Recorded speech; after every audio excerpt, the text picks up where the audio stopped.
Hello all the future officers, कैसे हो आप सभी लोग। स्वागत है आपका आज की इस वीडियो में। आपको पता है एक हफ्ते के बाद जो है आपका एग्जाम है और इस वीडियो में हम डिस्कस करने वाले हैं 50 मोस्ट इंपॉर्टेंट क्वेश्चंस के बारे में दोस्तों, जो कि होने वाले हैं आपके ज्योग्राफी सब्जेक्ट के। ठीक है। अभी तक ज्योग्राफी आपने पढ़ ली होगी, उम्मीद करता हूँ रिवाइज भी कर ली होगी। ये वो क्वेश्चन है दोस्तों जो हर बार जो है, देखिए ज्योग्राफी इज ऑल अबाउट कुछ 200-250 के आसपास जो है आपके टोटल टॉपिक है, जिनमें से हर बार जो है हर एग्जाम में 15-20-25 क्वेश्चन के आसपास जो है आपके आते हैं। आज की इस वीडियो में जो क्वेश्चन हम डिस्कस करने वाले हैं बहुत इंपॉर्टेंट कंसेप्ट हैं दोस्तों। क्वेश्चन आपको खुद सॉल्व करने हैं, मैं आपको सिर्फ चीज समझाऊंगा, क्वेश्चन हूबहू जो है आप अपने आप ही सॉल्व कर दोगे। ठीक है, इतने प्यार से जो है हम इसको कवर करने वाले हैं। सिर्फ एक ही रिक्वेस्ट है, इस वीडियो को एंड तक जरूर देखना है। आपके आने वाले एग्जाम में ज्यादा नहीं भाई 3-4-5 क्वेश्चन कुछ ना कुछ आपको इस वीडियो से देखने को जरूर मिलेंगे, और डायरेक्टली भी जो है काफी सारे क्वेश्चन आपको देखने को मिल सकते हैं। चलिए शुरू करते हैं आज के सबसे मुश्किल टॉपिक के साथ, जो हर बच्चा जिस क्वेश्चन को छोड़ के आता है एग्जाम में उसके साथ दोस्तों। कंसेप्ट है आपका कोपन क्लाइमेट स्कीम। ठीक है, कोपन क्लाइमेट स्कीम। अब ये एक ऐसा टॉपिक है जिसमें हर एग्जाम में क्वेश्चन आया हुआ है। आप देखोगे यहाँ पे सीआईएसएफ के अंदर क्वेश्चन आया है, सीडीएस के अंदर क्वेश्चन आया है, एनडीए के अंदर क्वेश्चन आया है, सीएपीओ 2020 में आया है, सीडीएस 2020 में भी आया है, और इसके बाद एनडीए में भी आया है, और सिविल सर्विसेज में भी आया है। ये ऐसा क्वेश्चन है या ऐसा टॉपिक है जहां से हर बार जो है किसी न किसी एग्जाम में कुछ ना कुछ पूछ ही लेता है दोस्तों। ठीक है, लेकिन ज्यादातर बच्चे जो है इस तरीके के टॉपिक को जो है नहीं करके जाते हैं और अनफॉर्चुनेटली ऐसा क्वेश्चन छोड़ देते हैं। जबकि ये जो टॉपिक है बहुत ज्यादा आसान है दोस्तों, बिलीव मी। 2-3 मिनट का कंसेप्ट आपको बताऊंगा, जिंदगी में कभी कोपन स्कीम याद रखने की भी जरूरत नहीं पड़ेगी। ठीक है, इसलिए मैंने यहाँ पे फोटो भी लगाया है। ऐसा कोई एग्जाम नहीं है जिसमें बाबूजी ने क्वेश्चन ना पूछा हो। बाबूजी यहाँ पे यूपीएससी है आपका। ठीक है, चलो शुरू करते हैं। सबसे पहले आपको कुछ याद नहीं रखना है। क्या AMW AW BW CW जी कुछ नहीं याद रखना। बिल्कुल ब्लैंक कर दो अपने दिमाग को, जो जो मैं आपको बताऊं सिर्फ आपको वो याद रखना है। ठीक है, क्वेश्चन आप खुद ही जो है सोल्व करोगे। ठीक है, ये हमारे पूरे इंडिया का जो है मैप है। अब देखिए यहाँ पे मैं बहुत ज्यादा प्रोफेशनल चीजों में नहीं जाऊंगा, सिर्फ और सिर्फ मेरा मेन मकसद है कि 2 क्वेश्चन ये आपके और 5 क्वेश्चन ये, टोटल 7 क्वेश्चन जो है आपके सोल्व कराने हैं। और खुद ब खुद आप सारा क्वेश्चन खुद से ही सोल्व कर दोगे। कुछ 2-3-4 बातें मैं आपको बताने वाला हूँ। ठीक है, तो ये पूरा हमारे प्यारे भारत का जो है मैप है। अब इसमें ना अलग अलग टर्मिनोलॉजी दी हुई है दोस्तों। ठीक है, जैसे कि ई है, ईटी है, डीएफसी है, एडब्ल्यू, बीएसएचडब्ल्यू, एएमडब्ल्यू, एएस बीएसएचडब्ल्यू और बीडब्ल्यूएचडब्ल्यू। ठीक है, अब ये टर्मिनोलॉजी को अगर याद करने के कंसेप्ट में जाओगे तो जिंदगी में कभी भी आपका ये क्वेश्चन जो है सोल्व आप नहीं कर पाओगे। ठीक है, तो उस तरीके से तो आपने करके देख भी लिया होगा, याद भी नहीं रहता और हर एग्जाम में आप भूल भी जाते हो। ठीक है, आज कुछ अनोखी ट्रिक से इसको याद करने की कोशिश करते हैं, ताकि जिंदगी में कभी भी जो है आप कोपन स्कीम का क्वेश्चन गलत ना करके आओ दोस्तों। ठीक है, चलिए शुरुआत करते हैं। सबसे पहले हम चलेंगे हमारे प्यारे भारत के टॉप पे, जो कि है आपका ठंडा इलाका। ठीक है, अब इस लेटर को जो है हम डिनोट करते हैं ई से। ई का जो मतलब होता है दोस्तों वो होता है पोलर टाइप क्लाइमेट आपका। ठीक है, जम्मू एंड कश्मीर, हिमाचल प्रदेश और उत्तराखंड का थोड़ा सा हिस्सा है जहाँ के अंदर आपको ई वाला क्लाइमेट देखने को मिलेगा, यानी कि ठंडा इलाका देखने को मिलेगा। ठीक है, इसको आप कैसे याद कर सकते हो, इसको याद कर सकते हो आप ई। जैसे हम ठंड लगती है तो हम हाथ जोड़ के नहीं करते, ई ठंड लग रही है। ठीक है, तो ई से आपको याद रखना है कि ई जो है पोलर क्लाइमेट को आपका डिनोट करता है। बस बात खत्म, भूल जाओ बाकी सब। ठीक है, उसके बाद आते हैं फिर हमारा CWG क्लाइमेट के ऊपर। CWG में क्या होता है आपका, देखो CWG को आप कैसे याद रख सकते हो। CWG को अगर हम तोड़ेंगे तो बनेगा कॉमनवेल्थ गेम्स। ठीक है, तो कॉमनवेल्थ गेम आपके कहाँ हुए थे, दिल्ली के अंदर हुए थे। दिल्ली का जो इलाका आता है वो किस में आता है, प्लेन एरिया में आता है। ठीक है, तो कैसे याद रखोगे कि जो गंगा प्लेन का जो एरिया है, ठीक है, गंगा प्लेन्स का जो एरिया है वो आपका CWG वाले पोलर कैटेगरी के अंदर आता है। यहाँ पे आप देख सकते हो कॉमनवेल्थ गेम। ठीक है, कहाँ पे हुए थे, दिल्ली में हुए थे। दिल्ली आता है आपका गंगा प्लेन के अंदर। ठीक है, चलिए नेक्स्ट चलते हैं आपका फिर इधर नॉर्थ ईस्टर्न साइड आ जाओ। नॉर्थ ईस्टर्न साइड जो है आपका डीएफसी यहाँ पे दिया हुआ है। डीएफसी का मतलब जो है दाफला हिल जो है आपके अरुणाचल प्रदेश के अंदर, उससे जो है आप इसको याद रख सकते हो। ठीक है, नेक्स्ट आपका फिर आता है बी वाली जो कैटेगरी आती है। बी का हमेशा याद रखना, जो बी होता है ना वर्ड, ये वर्ड डिनोट करता है आपका डेजर्ट वाले इलाके को। ठीक है, हमेशा याद रखना, डेजर्ट वाले इलाके को याद रखता है। अब इसके अंदर भी जो है ना आपके 2 तरीके के होते हैं, एक होता है BSHW और दूसरा है BWHW। ठीक है, जो एक्सट्रीम डेजर्ट होगा वो होगा आपका BWHW और दूसरा होगा BSHW। ठीक है, याद कैसे रखेंगे इसको। अब पाकिस्तान के दोस्तों आपके लोगों का व्यवहार आपको पता है, बहुत ही घटिया लोग हैं, तो हम इसको कैसे याद रख सकते हैं, बहुत वाहियात है वहां के लोग। BWHW कहाँ के लोग हैं वाहियात, पाकिस्तान के हैं। पाकिस्तान का बॉर्डर कहाँ लगता है, राजस्थान के साथ। वहां पे क्या मिलता है आपको, डेजर्ट एरिया देखने को मिलता है। ठीक है दोस्तों, चलिए उसके बाद डेजर्ट के अंदर ही जो है आपका BSHW की जो कैटेगरी है, यहाँ पे भी आपको देखने को मिलेगी राजस्थान और गुजरात के अंदर, और सेम जो है आपको महाराष्ट्र और कर्नाटका वाले रीजन में भी देखने को मिलेगी। ठीक है, इसको आप कैसे याद रख सकते हो? इसको याद आप रख सकते हो, भाई शर्म करो हद हो गई। ठीक है, किस चीज से शर्म करनी है? आप देखो पंजाब और राजस्थान ना पानी के लिए लड़ते रहते हैं, तो आपस में इनको रोकने के लिए हम बोल रहे हैं कि भाई कुछ तो शर्म करो, अब मत लड़ो। ठीक है ना। फिर आपका आता है ए वाला जो रीजन होता है। ठीक है, ए वाला जो रीजन होता है आपका, वो डिनोट करता है बारिश को और ह्यूमिड क्लाइमेट को। ठीक है, बारिश को और ह्यूमिड क्लाइमेट को। ठीक है, अब इसमें दो तीन नाम है आपका, एक है AW, फिर है आपका AMW, और फिर है आपका AS। बस इतना याद रखना है, ए का जो काम है वो बारिश और ह्यूमिड क्लाइमेट से मिलता जुलता है। ठीक है, अब AMW को कैसे याद रखेंगे? AMW को हम याद रखेंगे आजा मस्ती करे वेस्टर्न घाट में। ठीक है, AS को हम कैसे याद रखेंगे? आंध्रा की साइड चले, इस तरीके से याद रख सकते हो। और AW को आप कैसे याद करेंगे? आजा वेस्ट बंगाल चले यहाँ पे। ठीक है, क्योंकि ये जो रीजन है आपका वेस्ट बंगाल का रीजन में आता है आपका। ठीक है, उम्मीद करता हूँ यहाँ तक आपको सब कुछ क्लियर हो गया होगा। अब चलते हैं क्वेश्चन की तरफ। मैं कुछ नहीं बताऊंगा, सारी चीजें आप ही बताओगे बाबूजी। ठीक है, चलो शुरू करते हैं क्वेश्चन नंबर 59 से। ठीक है, वीडियो पॉज करके आप इन सब क्वेश्चन के नंबर अपने पेन पेपर पे जो है लिख के बैठिए, और फाइनल जो पूरी वीडियो एंड हो जाएगी कमेंट सेक्शन में कमेंट करके बताना कि सर इतने क्वेश्चन थे और इतने मेरे सही हुए। ठीक है, वीडियो को पॉज करके अपने आंसर खुद ही लिख लो, अभी तक जो भी मैंने आपको सिखाया है। ठीक है, उम्मीद करता हूँ आपने वीडियो पॉज की होगी और लिखे होंगे आंसर। अभी मैं इन क्वेश्चंस को सोल्व कराता हूँ। ठीक है, यहाँ पे आपके लिस्ट वन में कॉपन के जो है अलग अलग नाम दिए हुए हैं और ये एरिया दिए हुए हैं वहाँ पे। ठीक है, मैंने आपको बताया था एक नाम याद रखना है, CWG। CWG का मतलब क्या था? Commonwealth game. किससे कैसे हमने याद रखा था इसको? हमने याद इसको रखा था दिल्ली से। कॉमनवेल्थ गेम दिल्ली में हुए थे, और दिल्ली का इलाका कहाँ पे आता है? गंगा प्लेन में आता है। तो बी का हो जाएगा ऑप्शन 4।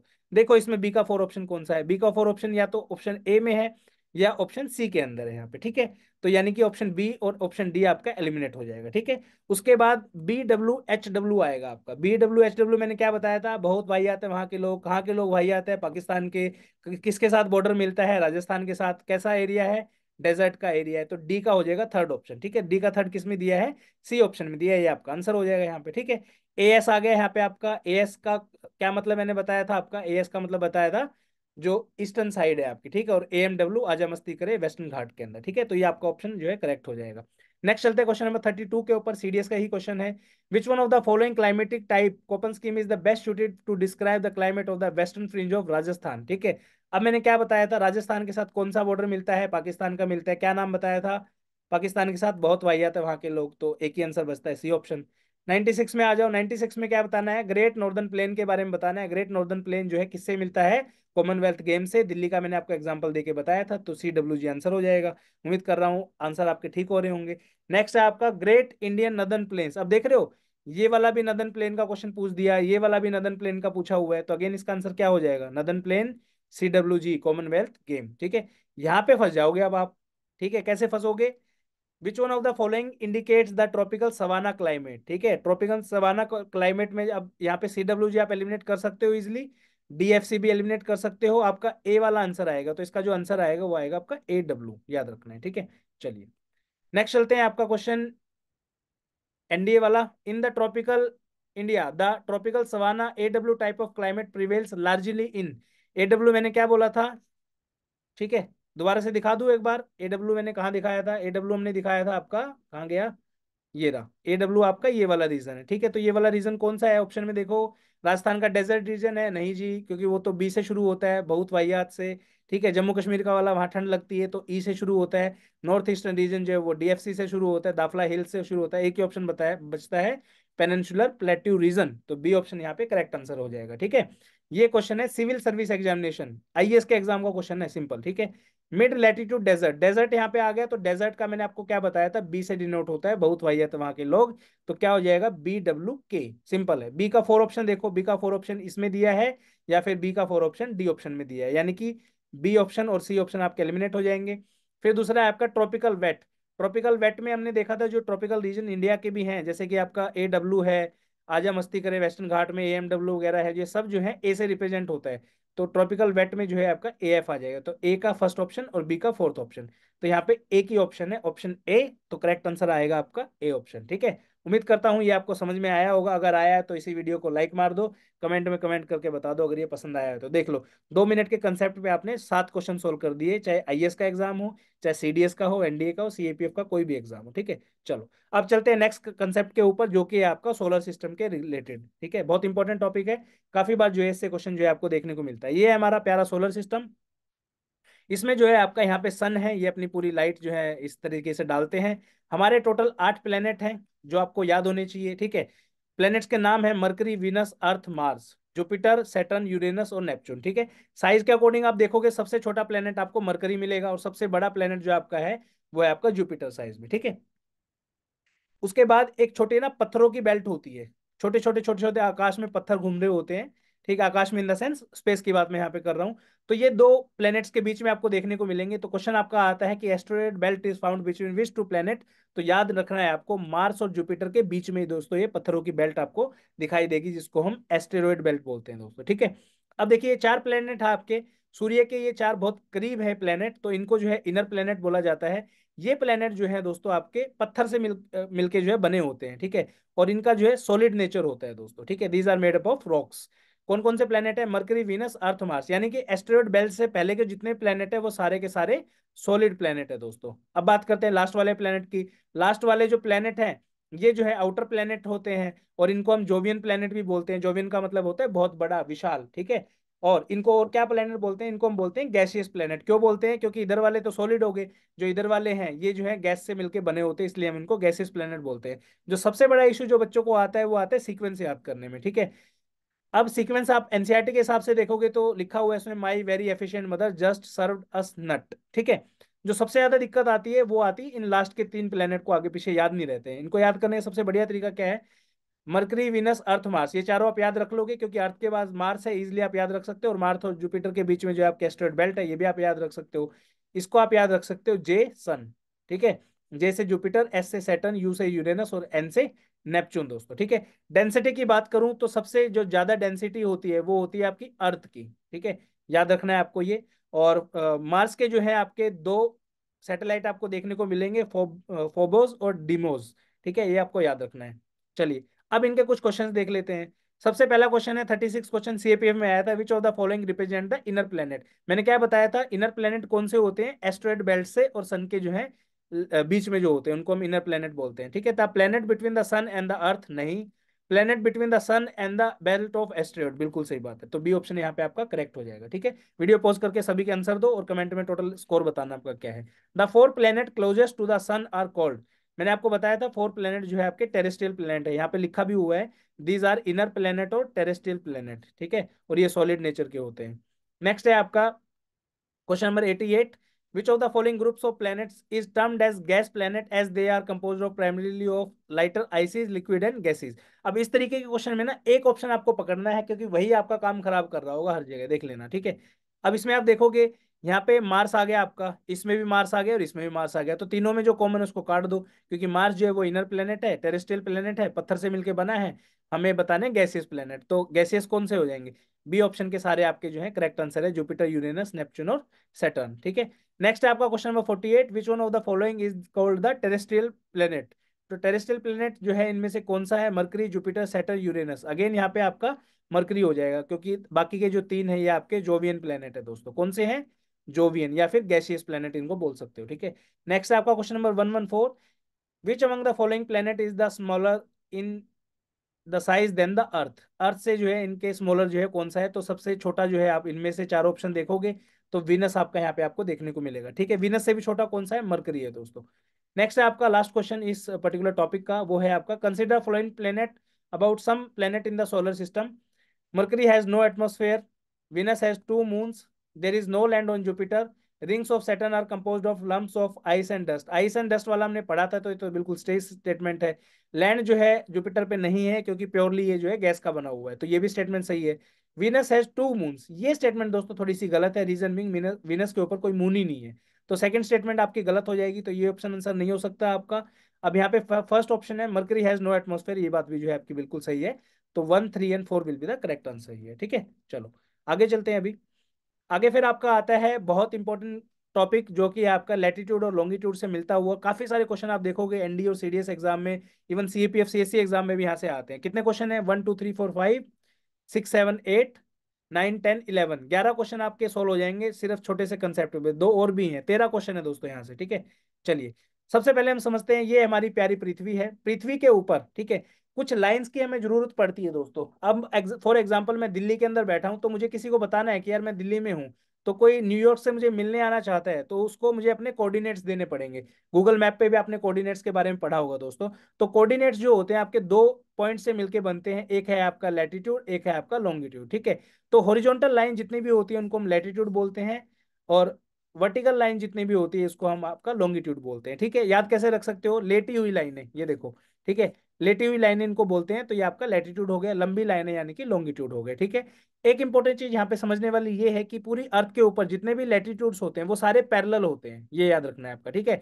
जबकि लॉन्गिट्यूड आपके वो पैरेलल नहीं होते हैं। यहाँ पे आप देखोगे, अगर मैं इक्वेटर की यहाँ पे बात करूँ, ये आपका फॉर एग्जाम्पल मैंने इक्वेटर ड्रॉ कर दिया यहाँ पे। इक्वेटर की अगर मैं बात करूँ तो इक्वेटर के पास जो आप देखोगे इन दो लाइंस के बीच में काफी डिफरेंस है, और जैसे जैसे ये पोल की तरफ ऊपर बढ़ रही हैं तो इनका डिफरेंस कम हो रहा है, और पोल पे जाके जो है सभी के सभी लॉन्गिट्यूड आपके मिलते हैं। टोटल कितने लॉन्गिट्यूड है? एक स्फेयर है तो पूरा कितने डिग्री का होता है? 360 डिग्री का होता है। तो 360 डिग्री का है तो कितने लॉन्गिट्यूड हुए? तो 360 लॉन्गिट्यूड आपके टोटल यहाँ पे हो जाएंगे दोस्तों, ठीक है। उसके बाद नेक्स्ट इंपॉर्टेंट चीज जो है आपको याद रखनी है वो ये है, अर्थ को अगर मैं बीचों बीच यहाँ से काट दूं अगर, ठीक है, तो ये आपका बनेगा, अर्थ के बीच बीचों बीच काटू तो इसको हम बोलते हैं इक्वेटर। इक्वेटर मतलब इक्वल पार्ट में डिवाइड करने वाली लाइन, ठीक है। और अगर वर्टिकली मैं इसको प्रॉपर उससे काट दूं तो ये जो है आपका बनेगा प्राइम मेरिडियन। प्राइम मेरिडियन जो है उस टाइम पे जो है अंग्रेजों का राज था, तो उन्होंने बोला कि प्राइम मेरिडियन जो लाइन है वो इसको जीएमटी लाइन के भी नाम से जानते हैं, ग्रीनविच मीन टाइम जो है इसको बोला जाता है दोस्तों। तो अंग्रेजों ने डिसाइड किया कि ये तो हम अपने यूके के थ्रू ही पास करेंगे, ठीक है। तो इन्होंने एक इमेजिनरी लाइन है बेसिकली, तो इन्होंने ये यूके के थ्रू जो है पास कर दी दोस्तों, ठीक है। तो ये आपको फैक्ट याद रखना है, जिसको हम 0 डिग्री प्राइम मेरिडियन के नाम से भी जानते हैं दोस्तों, ठीक है। किस कंट्री के थ्रू पास होती है? यूके वगैरह ये सब जो है ना, जितने भी वर्टिकली जितने भी कंट्री लगते हैं उन सब के थ्रू पास होता है, ठीक है।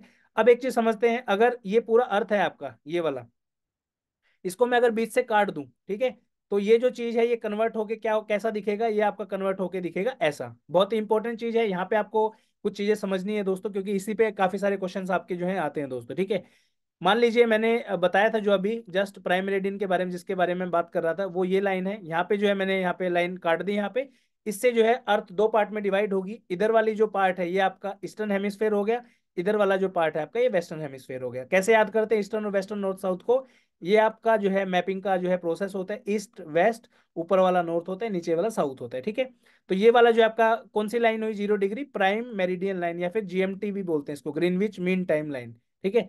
अब यहां से मैं क्या करूंगा? इक्वेटर को भी काट दूंगा भाई, दोनों तरीके से कट सकते हैं ना अर्थ तो, ठीक है। जस्ट अ सेकंड, ये थोड़ा सा, एक सेकंड। अर्थ जो है बीच में से भी कट सकती है, इक्वेटर के ऊपर से भी कट सकती है, ठीक है। तो मैंने इसको इक्वेटर के ऊपर से जब काटा तो यहाँ पे क्या हुआ आपका? Just a second. तो ये दो पार्ट्स में डिवाइड आपका यहाँ पे हो गया, ठीक है। तो ये अलग अलग कंट्री हैं। अब कोई पूछे आपसे कि इंडिया जो है उसकी लोकेशन क्या है, तो आप क्या बताओगे कि इंडिया जो है नॉर्थ ईस्टर्न हेमिस्फेयर में। कैसे? ये वाला जो एरिया है, इससे ऊपर का जो एरिया नॉर्थ है, इससे नीचे का साउथ है, और इस लाइन से इधर का जो एरिया है ये ईस्टर्न हो गया, ये वेस्टर्न हो गया आपका, ठीक है। तो इंडिया कहाँ पे लोकेट करता है? नॉर्थ ईस्टर्न साइड पे लोकेट करता है, ठीक है। अब देखो इसमें काफी सारी ना लाइंस आपको दिखाई दे रही होंगी दोस्तों, ठीक है। जैसे 0 डिग्री लैटिट्यूड, उसके बाद 20 डिग्री, 40 डिग्री, 16, 80, 90, और यहाँ पे 90 डिग्री हो जाएगा, पोल इसको बोलते हैं हम, ठीक है। तो दोनों साइड इक्वेटर के ऊपर और नीचे फर्क क्या रहेगा? यहाँ पे भी आप देखोगे 20 डिग्री है, ये भी 20 डिग्री है। यहाँ पे फर्क क्या है? ये नॉर्थ का 20 डिग्री है, ये आपका साउथ का 20 डिग्री है। अब नॉर्थ और साउथ कहाँ से आया? ये नॉर्दर्न हेमिस्फेयर से आया, ये आपका सदर्न हेमिस्फेयर से आया दोस्तों, ठीक है। अब यहाँ पे जो है आपका इंपॉर्टेंट कंसेप्ट आता है टाइम जोन का, वो मैं यहाँ पे डिस्कस नहीं करूंगा क्योंकि बहुत लंबी क्लास हो जाएगी। हमें जो है क्वेश्चन सारे प्रैक्टिस करने हैं, वो किसी और दिन जो है ट्राई करेंगे समझने की, ठीक है। इसके बाद फिर आता है आपका प्यारा भारत। अब क्या आता है यहाँ पे? जो भारत था इसको हम जूम करके देखते हैं। ये लाइनें जो है ना दोस्तों काफी इंपॉर्टेंट है, इसमें दो तीन लाइनें आपको याद रखनी है, ठीक है। एक लाइन याद रखनी है 0 डिग्री लाइन, जिसको हम इक्वेटर बोलते हैं, ठीक है। उसके बाद एक लाइन है आपकी यहाँ पे 23.5 डिग्री, ठीक है। इसको इस तरीके से आप याद रखोगे, 23.5 डिग्री नॉर्थ। फिर एक ऊपर आती है आपकी 66.5 डिग्री, ठीक है, ये देखिए 66.5 डिग्री नॉर्थ। और एक आती है फिर आपकी 90 डिग्री, जिसको हम पोल बोलते हैं, नॉर्थ पोल, ठीक है। सेम लाइनें जो है आपकी नीचे आपको देखने को मिलेगी, बिल्कुल सेम उस पे ही, 23.5 डिग्री साउथ, साउथ, बाकी 66.5, और ये आपका पोल हो जाएगा। अब आप बोलोगे कि सर यही नंबर क्यों लिया है हमने? ये नंबर इसलिए लिया है कि जो अर्थ है वो बिल्कुल इस तरीके की शेप है, लेकिन वो अपने एक्सिस के ऊपर, इसका एक्सिस अगर देखेंगे तो ऐसा बनेगा, बट ये जो है अपने एक्सिस पे टिल्टेड है दोस्तों, यानी कि ये आपका सन है तो ये सन की तरफ थोड़ी झुकी हुई है, ठीक है। तो इस तरीके से आपका जो इक्वेटर लाइन है, वैसे आप देखोगे तो आपको ऐसा महसूस होगा कि ये अर्थ है, बीच में इक्वेटर जा रही है, बट ऐसा नहीं है, एक्चुअली में इसकी पोजीशन ये वाली है।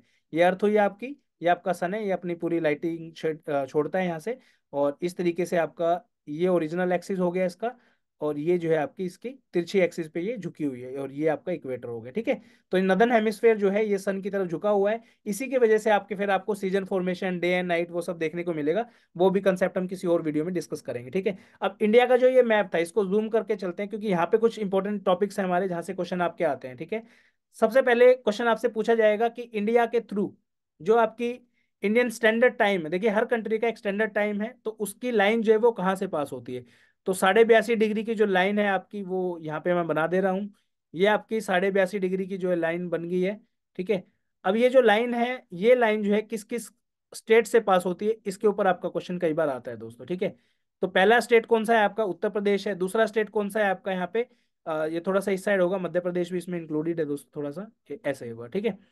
उसके बाद दूसरा हो गया आपका मध्य प्रदेश, तीसरा छत्तीसगढ़, चौथा आपका उड़ीसा, और पांचवा आपका आंध्र प्रदेश। तो ये सारे नाम आपको याद रखने हैं, ठीक है। इसका नाम क्या है इस लाइन का? 82.5 डिग्री ईस्ट। ये जरूर याद रखना है। ईस्ट क्यों हुआ दोस्तों? मैंने आपको बताया था, इस लाइन के कंसिडरेशन में हम इसको माप रहे हैं, तो इधर वाली साइड जो है आपका ईस्टर्न साइड है, ठीक है। अब ये वाली जो लाइन है, ये लाइन जो है 0 डिग्री मेरिडियन है। अब इस लाइन से जो इंडिया का जो स्टैंडर्ड टाइम है, इन दोनों के बीच में कितना डिफरेंस है? +5 आवर 30 मिनट्स, ठीक है। मिनट्स बोल दीजिए, 5.5 घंटे का जो है गैप है इन दोनों लाइनों के बीच में। तो हम इसको कैसे लिख सकते हैं? Difference between the prime meridian line and Indian standard time is +5 hour 30 hours. 5.5 घंटे इसको आपको लिखना है, ठीक है। उसके बाद एक लाइन जो मैंने आपको बताई थी, यहाँ पे हमने ये नोट करी थी, 23.5 डिग्री नोट को, जिसको हम बोलते हैं ट्रॉपिक ऑफ कैंसर। तो कंट्री में कहाँ कहाँ से पास करती है ट्रॉपिक ऑफ कैंसर, वो जरूरी है, ये भी आपको पता होना चाहिए, ठीक है। तो ये आपकी जो लाइन है, हल्के से एक बार ड्रॉ कर लेते हैं, उसके बाद देखते हैं। ये हमने ड्रॉ कर ली आपकी ट्रॉपिक ऑफ कैंसर इंडिया के थ्रू। क्वेश्चन आएगा कौन से ऐसे स्टेट हैं जहां से ये जो है लाइन आपकी पास होती है, ठीक है। टोटल 8 स्टेट है दोस्तों। पहला आपका गुजरात है, दूसरा राजस्थान, तीसरा मध्य प्रदेश, चौथा आपका जो है यहाँ पे आएगा छत्तीसगढ़, पांचवा आपका झारखंड, छठा आपका वेस्ट बंगाल, सातवां आपका त्रिपुरा, और आठवां आपका मिजोरम। ये आपको याद रखना है सीक्वेंस। अब कई बार पूछ लेता है कि कितने स्टेट ऐसे हैं इनमें से जो कोस्टल स्टेट है, तो याद रखना है गुजरात और वेस्ट बंगाल जो है ये आपके कोस्टल स्टेट है, बाकी सारे जो है इनलैंड वाले स्टेट है आपके, ठीक है। अब यहाँ से जो है इंपॉर्टेंट दोस्तों दिमाग वाले, देखिए आजकल ना क्वेश्चन यूपीएससी के अंदर जो है क्वेश्चन आपके दिमाग वाले पूछ रहे हैं, लॉन्गिट्यूड लैटिट्यूड के बेसिस पे भी, ठीक है। एक बार वापस लेके चलता हूँ आपको, यहाँ पे थोड़ा सा क्लीन कर देता हूँ ताकि समझ में आपको आए, ठीक है। एक सेकंड। ये हमने देखा था, ये जो लाइन थी हमारी, ये थी आपकी इक्वेटर लाइन, राइट, जिसको हम 0 डिग्री बोलते हैं। अब ये वाला जो इंडिया का जो सदर्न मोस्ट पॉइंट है ना दोस्तों, ये वाला, ये तकरीबन आपका 6 डिग्री कुछ 45 डिग्री नॉर्थ के आसपास पड़ता है, ठीक है। अब इसको वापस ले आते हैं। ये जो पॉइंट है आपका, ये 6 डिग्री 4 पॉइंट समथिंग ऐसा नॉर्थ है, बस इतना याद रखो। और मेनलैंड इंडिया जो है ये आपका पड़ता है तकरीबन 8 डिग्री नॉर्थ के आसपास, ठीक है। और इंडिया का जो टॉप मोस्ट पॉइंट है, ये आपका 37.6 समथिंग नॉर्थ पड़ता है। इतना आपको याद रखना है। अब आपसे लॉन्गिट्यूड दे देगा किसी भी उसका, दिल्ली का लॉन्गिट्यूड दे देगा या किसी और का लॉन्गिट्यूड दे देगा, तो आपको थोड़ा सा दिमाग लगाना है दोस्तों, ठीक है। अब जैसे फॉर एग्जांपल दो तीन लाइनें आपको याद रखनी है यहाँ पे, जैसे 6 डिग्री का यहाँ पे हो गया, 8 डिग्री वाला यहाँ पे हो गया, 23.5 वाला ये हो गया, टॉप वाला जो है 37 डिग्री का है। इसके बेसिस पे क्वेश्चन है, वहां पे आपको ये कंसेप्ट याद आएगा। तो उस क्वेश्चन को जब हम सॉल्व करेंगे उधर देखेंगे, ठीक है। ये आपके आइलैंड है, इंपॉर्टेंट आइलैंड है, अंडमान और निकोबार, इसका जूम्ड मैप है। ये पूरा का पूरा जो आइलैंड आपको दिखाई दे रहा है, यहाँ पे दोस्तों काफी इंपॉर्टेंट चीजें हैं जहाँ से आपके क्वेश्चन आते हैं। कैपिटल है आपकी पोर्ट ब्लेयर, याद रखना है। यहाँ पे ना एक आइलैंड है दोस्तों, इसको हम बैरन आइलैंड के नाम से जानते हैं। ये जो है इंडिया का ओनली एक्टिव वोल्केनो है दोस्तों। क्या है? ओनली एक्टिव वोल्केनो है पूरे इंडिया के अंदर। तो कभी भी क्वेश्चन आपका आता है कि इंडिया में इकलौता एक्टिव वोल्केनो कौन सा है, तो नाम याद रखना है बैरन आइलैंड है, ठीक है। फिर एक यहाँ पे कंसेप्ट आता है 10 डिग्री चैनल। आप देख रहे हो यहाँ पे 6.4 डिग्री नॉर्थ था, तो बीच में यहाँ पे 10 डिग्री चैनल की ये वाली लाइन जा रही है। तो ये लाइन जो है आधे आधे पार्ट में डिवाइड करता है अंडमान और निकोबार को। तो दो तरीके से क्वेश्चन आता है कि 10 degree channel separate which two places. तो याद रखना है, पहला प्लेस तो आएगा अगर मोटे मोटे उसमें देखेंगे तो बोलेंगे अंडमान, और ये दूसरे वाली साइड बोल देंगे निकोबार। अंडमान और निकोबार आइलैंड्स को जो है आपका सेपरेट करता है। अगर ज्यादा डिटेल में पूछेगा तो पूछ लेगा कि कौन से दो आइलैंड हैं इसके आसपास, तो एक याद रखना है, लिटिल अंडमान को कार निकोबार आइलैंड से सेपरेट करता है दोस्तों। क्या सेपरेट करता है? 10 डिग्री चैनल, ठीक है, ये आपको याद रखना है। उसके बाद अब देखते हैं, वापस आते हैं, कुछ क्वेश्चन सोल्व करते हैं यहाँ पे। उम्मीद करता हूँ ये आपको समझ में आया होगा, ठीक है। चलो आते हैं सबसे पहले क्वेश्चन नंबर 80। अगेन जितने भी क्वेश्चन है वीडियो पॉज करके उनका आंसर लिखना है आपको अपने कमेंट सेक्शन में, और अपना फाइनल स्कोर बताना है।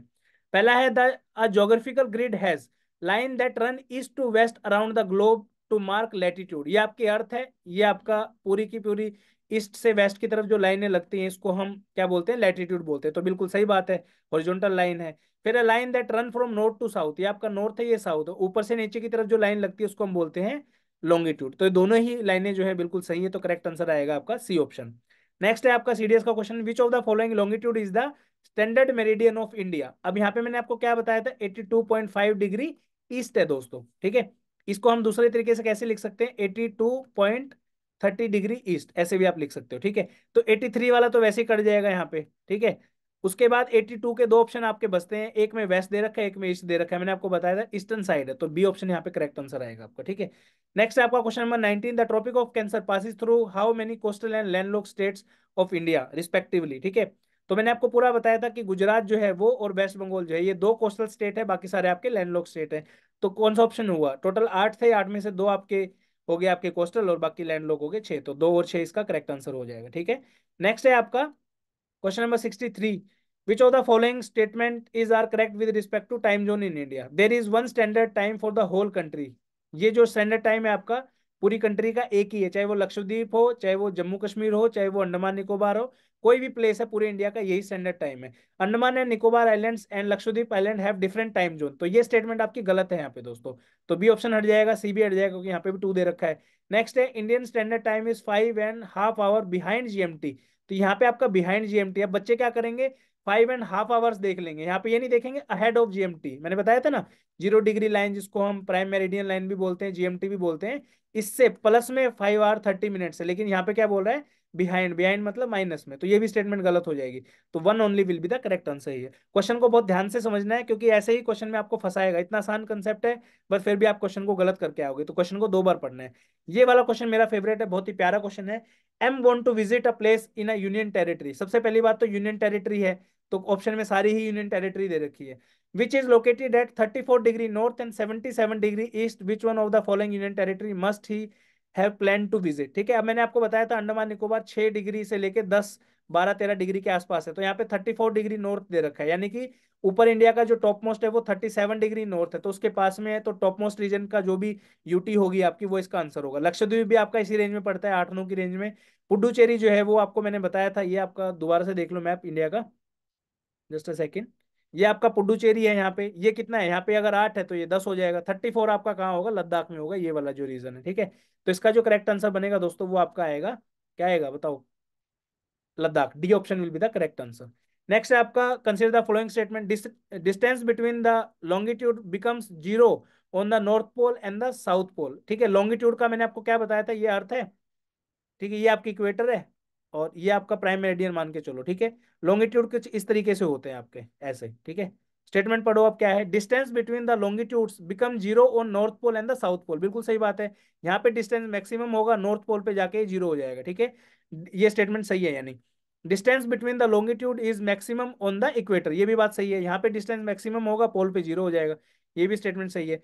Number of longitude is more then the number of latitude, ये स्टेटमेंट भी इसकी सही है बिल्कुल। रीजन बिंग, टोटल लॉन्गिट्यूड आपके 360 है, जबकि लैटिट्यूड आपके सिर्फ 180 है, 90 डिग्री ऊपर 90 नीचे, ठीक है। तो 1 2 3 आंसर हो जाएगा।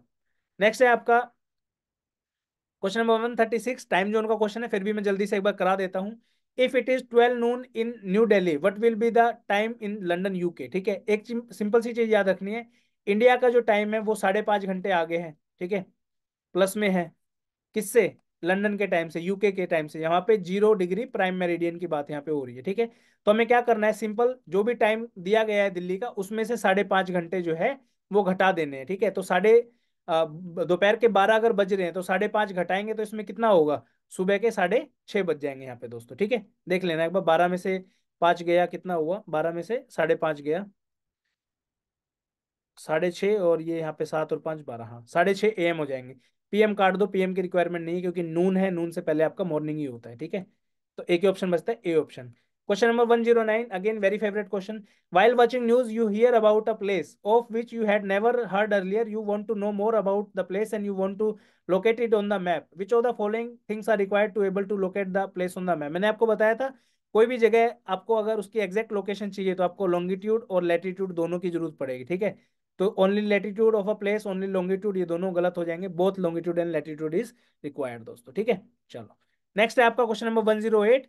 इन a group discussion on shape and size of the earth, 3 students stated the following points. अब इस तरीके के क्वेश्चन जो होते हैं ना, बच्चे देख के डर जाते हैं कि यार 3 स्टेटमेंट है, ऐसे कैसे कर पाऊंगा मैं इस क्वेश्चन को, ऐसे तो एलिमिनेट ही नहीं हो पाएगा। ठीक है, तो इस तरीके के क्वेश्चन में घबराना नहीं है एक तो। ठीक है, अब जैसे मैंने ये वाली स्टेटमेंट आपको नहीं पढ़ाई, पर इसको टेंशन नहीं लेना। पहली स्टेटमेंट है, स्टूडेंट 1 बोल रहा है the shape of the earth is basically on the oblate spheroid. ये बात बिल्कुल सही है दोस्तों। ठीक है, बट अभी मान के चलो मैंने आपको नहीं पढ़ाई तो इसके ऊपर आपको डाउट है। नेक्स्ट है आपका student 2, the polar diameter of the earth is more then that of the equatorial diameter. ठीक है, क्या बोल रहा है ये, अर्थ की जो डायमीटर है वो इक्वेटर पे इतना है, और पोल के ऊपर डायमीटर क्या हो जाएगा आपका, 0 हो जाएगा क्योंकि वो बिल्कुल पॉइंट है। तो ये स्टेटमेंट तो गलत हुई ना दोस्तों, पोल के ऊपर जो है आपका डायमीटर जो है कम, ज्यादा कैसे हुआ है, तो कम होगा, 0 हो जाएगा यहाँ पे, तो ये स्टेटमेंट गलत है। सेकंड स्टेटमेंट काट दो, यहाँ पे भी सेकंड स्टेटमेंट है, ये भी कट जाएगी, यहाँ पे भी सेकंड है, ये भी कट जाएगी, और यहाँ पे भी सेकंड है, ये भी कट जाएगी। एक ही ऑप्शन बचेगा, स्टूडेंट 1 ओनली। ठीक है ना, चलो नेक्स्ट क्वेश्चन देखते हैं, question number 69। Which among the following water body separate Andaman and the Nicobar islands. तो यहाँ पे जो करेक्ट आंसर आएगा 10 डिग्री चैनल आएगा दोस्तों, याद रखना है। Question number 115, which of the following is not correctly matched. ठीक है, प्राइम मेरिडियन का मैंने आपको बताया था 0 डिग्री होता है। इंटरनेशनल डेट लाइन जो होता है आपका वो 180 डिग्री है, बिल्कुल सही है। आर्कटिक सर्कल जो है ये आपका 66.5 डिग्री जो आपका नॉर्थ है इसका दिया हुआ है। ट्रॉपिक ऑफ कैंसर जो है 23.5 डिग्री दिया हुआ है, ये भी सही है। अब देखो चारों ही ऑप्शन सही दे दिए इसने, क्या यूपीएससी ने क्वेश्चन गलत तो नहीं बनाया।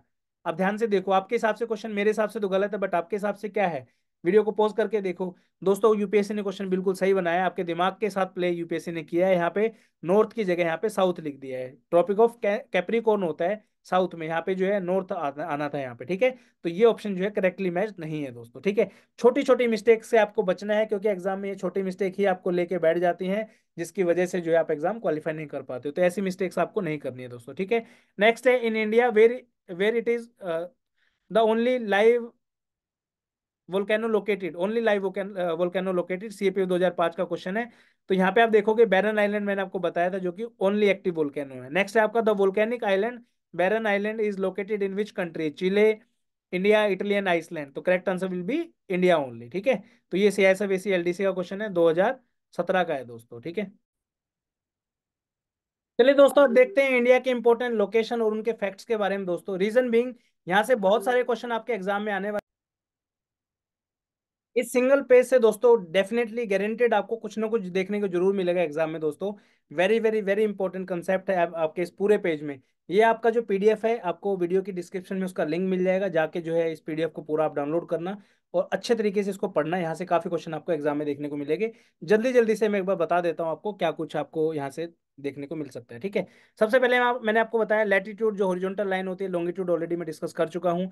इंडिया का जो लैटिट्यूडनल और लॉन्गिट्यूडनल जो एक्सटेंट है दोस्तों वो 30 डिग्री के आसपास है। लैटिट्यूडनल और लॉन्गिट्यूडनल एक्सटेंट का यहाँ पे क्या मतलब है दोस्तों, वो एक बार देख लेते हैं यहाँ पे। ठीक है, इस तरीके से मान लो प्यारा भारत है, वैसे गलत बना है बट फिर भी यहाँ से लेके यहाँ तक का जो डिस्टेंस है वो भी 30 डिग्री है, और यहाँ से लेके यहाँ तक का जो डिस्टेंस है ये वाला, ये भी 30 डिग्री है। तो इसको हम latitudinal and longitudinal extent of India बोलते हैं। ठीक है, चलिए अब ज्योग्राफिकल लोकेशन के हिसाब से देखते हैं।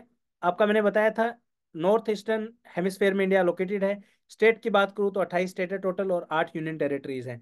Latitudinal extent 8 degree 4 minute north से लेके 37 डिग्री 6 मिनट नॉर्थ तक है, और लॉन्गिट्यूडनल जो एक्सटेंट है वो 68 डिग्री 7 मिनट ईस्ट से लेके 97 डिग्री 25 मिनट ईस्ट तक लोकेटेड है। ठीक है, इंडियन स्टैंडर्ड टाइम के 3 इंपॉर्टेंट पॉइंट है, ऑलरेडी मैं आपको समझा चुका हूँ। 82 डिग्री 30 मिनट ईस्ट लॉन्गिट्यूड से इंडिया का आईएसटी पास होता है, और ये जो है यूपी में मिर्जापुर और नैनी नाम की जगह है, वहां से जो आपको देखने को मिलेगा।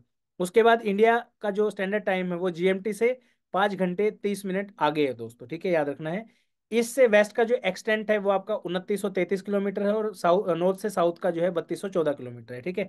इंडियन स्टैंडर्ड टाइम जो है किन किन स्टेट से पास होता है ऑलरेडी आपको बता चुका हूँ, Uttar Pradesh, Madhya Pradesh, Chhattisgarh, Orissa, Andhra Pradesh. 82 degree 30 minute east जो आपका लॉन्गिट्यूड मैंने आपको बताया था, ये जो है नेपाल और श्रीलंका का भी जो है इंडियन स्टैंडर्ड मेरिडियन टाइम, मतलब उन कंट्रीज का भी यही टाइम जो है उन्होंने as a standard time use किया है। ठीक है। टोटल लैंड बाउंड्री इंडिया की कितनी है? 15,106.7 किलोमीटर की है दोस्तों। और इंडिया सबसे लंबा बॉर्डर किस कंट्री के साथ शेयर करता है? वो करता है बांग्लादेश के साथ। ठीक है। बांग्लादेश कितना करता है? 4,096.6 किलोमीटर से, याद रखना है। टोटल कोस्ट लाइन की अगर बात करें इंडिया की, तो टोटल कोस्ट लाइन जो है 7516.6 किलोमीटर है। टोटल कोस्ट लाइन यानी कि ये वाला जो एरिया है ना, गुजरात से लेके और पूरा आपका इधर तक पश्चिम बंगाल तक, ये पूरा जो कोस्ट लाइन है। ठीक है। सबसे लंबी जो कोस्ट लाइन है वो आपकी गुजरात की है। ठीक है। उसके बाद आपकी आंध्र प्रदेश की है प्रदेश, और तीसरे पे आपका आता है तमिलनाडु। ठीक है, ये आपको याद रखना है। इंडिया का जो शेयर है वर्ल्ड एरिया में 2.42% है। वर्ल्ड पॉपुलेशन का 17.5% इंडिया में रहती है। इंडिया की जो टेरिटोरियल लिमिट है सी के अंदर, वो 12 नॉटिकल माइल तक होती है, जो कि 21.9 किलोमीटर बनती है आपकी। 1 नॉटिकल माइल जो है वो 1.85 किलोमीटर का एरिया होता है, या फिर 6076 फीट उसको बोला जाता है। थोड़ा बोरिंग सा लग रहा होगा आपको, बट ये एग्जाम में डेफिनेटली आपको हेल्प करेगा, प्लीज इसको पूरा देखना। ट्रॉपिक ऑफ कैंसर जो है पास होता है 8 स्टेट के साथ, ऑलरेडी मैं आपको बता चुका हूँ। एरिया जो है इंडिया का टोटल 32,87,263 स्क्वायर किलोमीटर का एरिया जो है इंडिया का देखने को मिलेगा। पोजीशन एरिया वाइज जो है इंडिया की 7वें नंबर पे है। वर्ल्ड में सबसे बड़ा एरिया जो है वो रशिया का है। ठीक है। पॉपुलेशन इंडिया की 121 करोड़ है। पॉपुलेशन की अगर बात करें 2023 के डाटा के हिसाब से फर्स्ट पोजीशन पे इंडिया है आपका। ठीक है। यहाँ से बढ़ के 121 से बढ़ के 130 से 140 करोड़ होगी होगी दोस्तों। बांग्लादेश के साथ लॉन्गेस्ट बॉर्डर शेयर करता है, शॉर्टेस्ट बाउंड्री शेयर करता है अफगानिस्तान के साथ 106 किलोमीटर की। इंडिया का जो सेक्स रेशियो है वो 943 फीमेल्स पर 1000 मेल्स है। लिटरेसी रेट है 74.04%। लैंड नेबर है आपके 7 पड़ोसी देश हैं, अफगानिस्तान, पाकिस्तान, चाइना, नेपाल, भूटान, बांग्लादेश और म्यांमार। ठीक है। क्वेश्चन कई बार पूछ लेता है कि फलानी कंट्री के साथ कौन कौन से स्टेट का बॉर्डर शेयर होता है, वो जाके आपको पढ़ना है, इंपॉर्टेंट है दोस्तों। ठीक है। State with the longest coast line, Gujarat 1214 kilometre है, आंध्र प्रदेश 974 किलोमीटर और तमिलनाडु 906 किलोमीटर। ठीक है। एक्टिव वोल्केनो जो है आपका बैरन आइलैंड है सिर्फ। लॉन्गेस्ट रिवर गंगा है, और शॉर्टेस्ट रिवर अरावरी रिवर है 45 किलोमीटर। नदर्न मोस्ट पॉइंट जो है इंदिरा कोल है जम्मू कश्मीर में। सदर्न मोस्ट पॉइंट आपका इंदिरा पॉइंट है ग्रेट निकोबार में। उसके बाद ईस्टर्न मोस्ट पॉइंट आपका किब्यूथू अरुणाचल प्रदेश में। वेस्टर्न मोस्ट पॉइंट है गुहार मोटी गुजरात के अंदर। ठीक है। ईस्ट टू वेस्ट कॉरिडोर जो है आपका जाता है रोड वाला, जो वो है सिलचर से लेके असम। सिलचर असम में है और पोरबंदर गुजरात में आपका दोस्तों। नॉर्थ से साउथ कॉरिडोर आपका जाता है श्रीनगर जम्मू कश्मीर में, कन्याकुमारी तमिलनाडु में। ठीक है। Southern most tip of India जो है मेनलैंड, वो है आपका कन्याकुमारी। ठीक है। अब बात करते हैं कौन सी कंट्री के साथ कौन से स्टेट अपना बॉर्डर शेयर करते हैं। Very very very important. Pakistan के साथ 5 स्टेट और यूटी करते हैं, गुजरात, राजस्थान, पंजाब, लद्दाख एंड जम्मू एंड कश्मीर। ठीक है। अफगानिस्तान के साथ सिर्फ लद्दाख शेयर करता है। चाइना के साथ करते हैं 5, लद्दाख, उत्तराखंड, हिमाचल प्रदेश, सिक्किम एंड अरुणाचल प्रदेश। ठीक है, याद रखना है, जम्मू कश्मीर नहीं करता है। नेपाल के साथ 5 हैं, उत्तर प्रदेश, उत्तराखंड, बिहार, वेस्ट बंगाल और सिक्किम। भूटान के साथ सिर्फ 4 हैं, सिक्किम, वेस्ट बंगाल, असम एंड अरुणाचल प्रदेश। बांग्लादेश के साथ 5 हैं, West Bengal, Assam, Meghalaya, Tripura and Mizoram. Myanmar के साथ सिर्फ 4, ये है आपका अरुणाचल प्रदेश, नागालैंड, मणिपुर और मिजोरम। ठीक है। इंडियन सब कॉन्टिनेंट एक टर्म है जिसमें आपकी इंडिया आती है, नेपाल, पाकिस्तान, बांग्लादेश, भूटान, श्रीलंका और मालदीव्स आते हैं दोस्तों। इसको हम इंडियन सब कॉन्टिनेंट के नाम से जानते हैं। अब इसी इंफॉर्मेशन के बेसिस पे काफी सारे क्वेश्चन जो है आपको देखने को मिलेंगे। ऑलरेडी एक्टिव जो वोल्केनो वाला है ये हम कर चुके हैं, मैंने आपको जस्ट अभी थोड़ी देर पहले करवाया था ये। और आपका ट्रॉपिक ऑफ कैंसर वाला हो गया, ये कोस्ट लाइन वगैरह वाले आगे आने वाले। ठीक है। चलो अब चलते हैं आगे दोस्तों, नेक्स्ट उस पर चलते हैं, क्वेश्चंस के ऊपर सॉल्व करते हैं। अब आएगा आपका नेक्स्ट कंसेप्ट, वो है आपका landform. Very very very important question, बहुत सारे बच्चे जो है इनको छोड़ के आते हैं, बट छोड़ने लायक नहीं है दोस्तों। टोटल 12-13 क्वेश्चन मैं आपको करा दूंगा सोल्व यहाँ पे, जो कि एग्जाम हॉल में भी अगर आपको कोई क्वेश्चन आता है यहाँ से तो गलत नहीं होगा, ये फॉर शॉर्ट शॉर्ट है आपका। चलिए इसमें देखते हैं एक बार क्या क्या चीजें आपको याद रखने की आवश्यकता है। इतने सारे नाम है, कैसे आप उनको याद रखोगे, उन सब के बारे में आपका देखते हैं। ठीक है। सबसे पहले लैंडफॉर्म होता क्या है दोस्तों। ठीक है।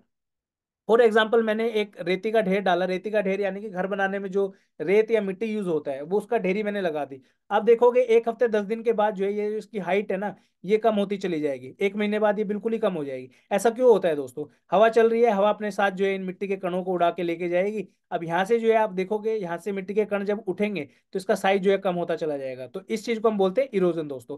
अब ये मिट्टी के कण ऐसा तो नहीं हवा अपने साथ कहीं और ही लेके जाएगी, आसपास में कहीं ना कहीं डाल देगी थोड़ी बहुत दूर जाके। ठीक है। तो यहाँ से उड़ के मिट्टी मान लो फॉर एग्जाम्पल यहाँ पे पाइलअप हो रही है फॉर एग्जाम्पल। ठीक है।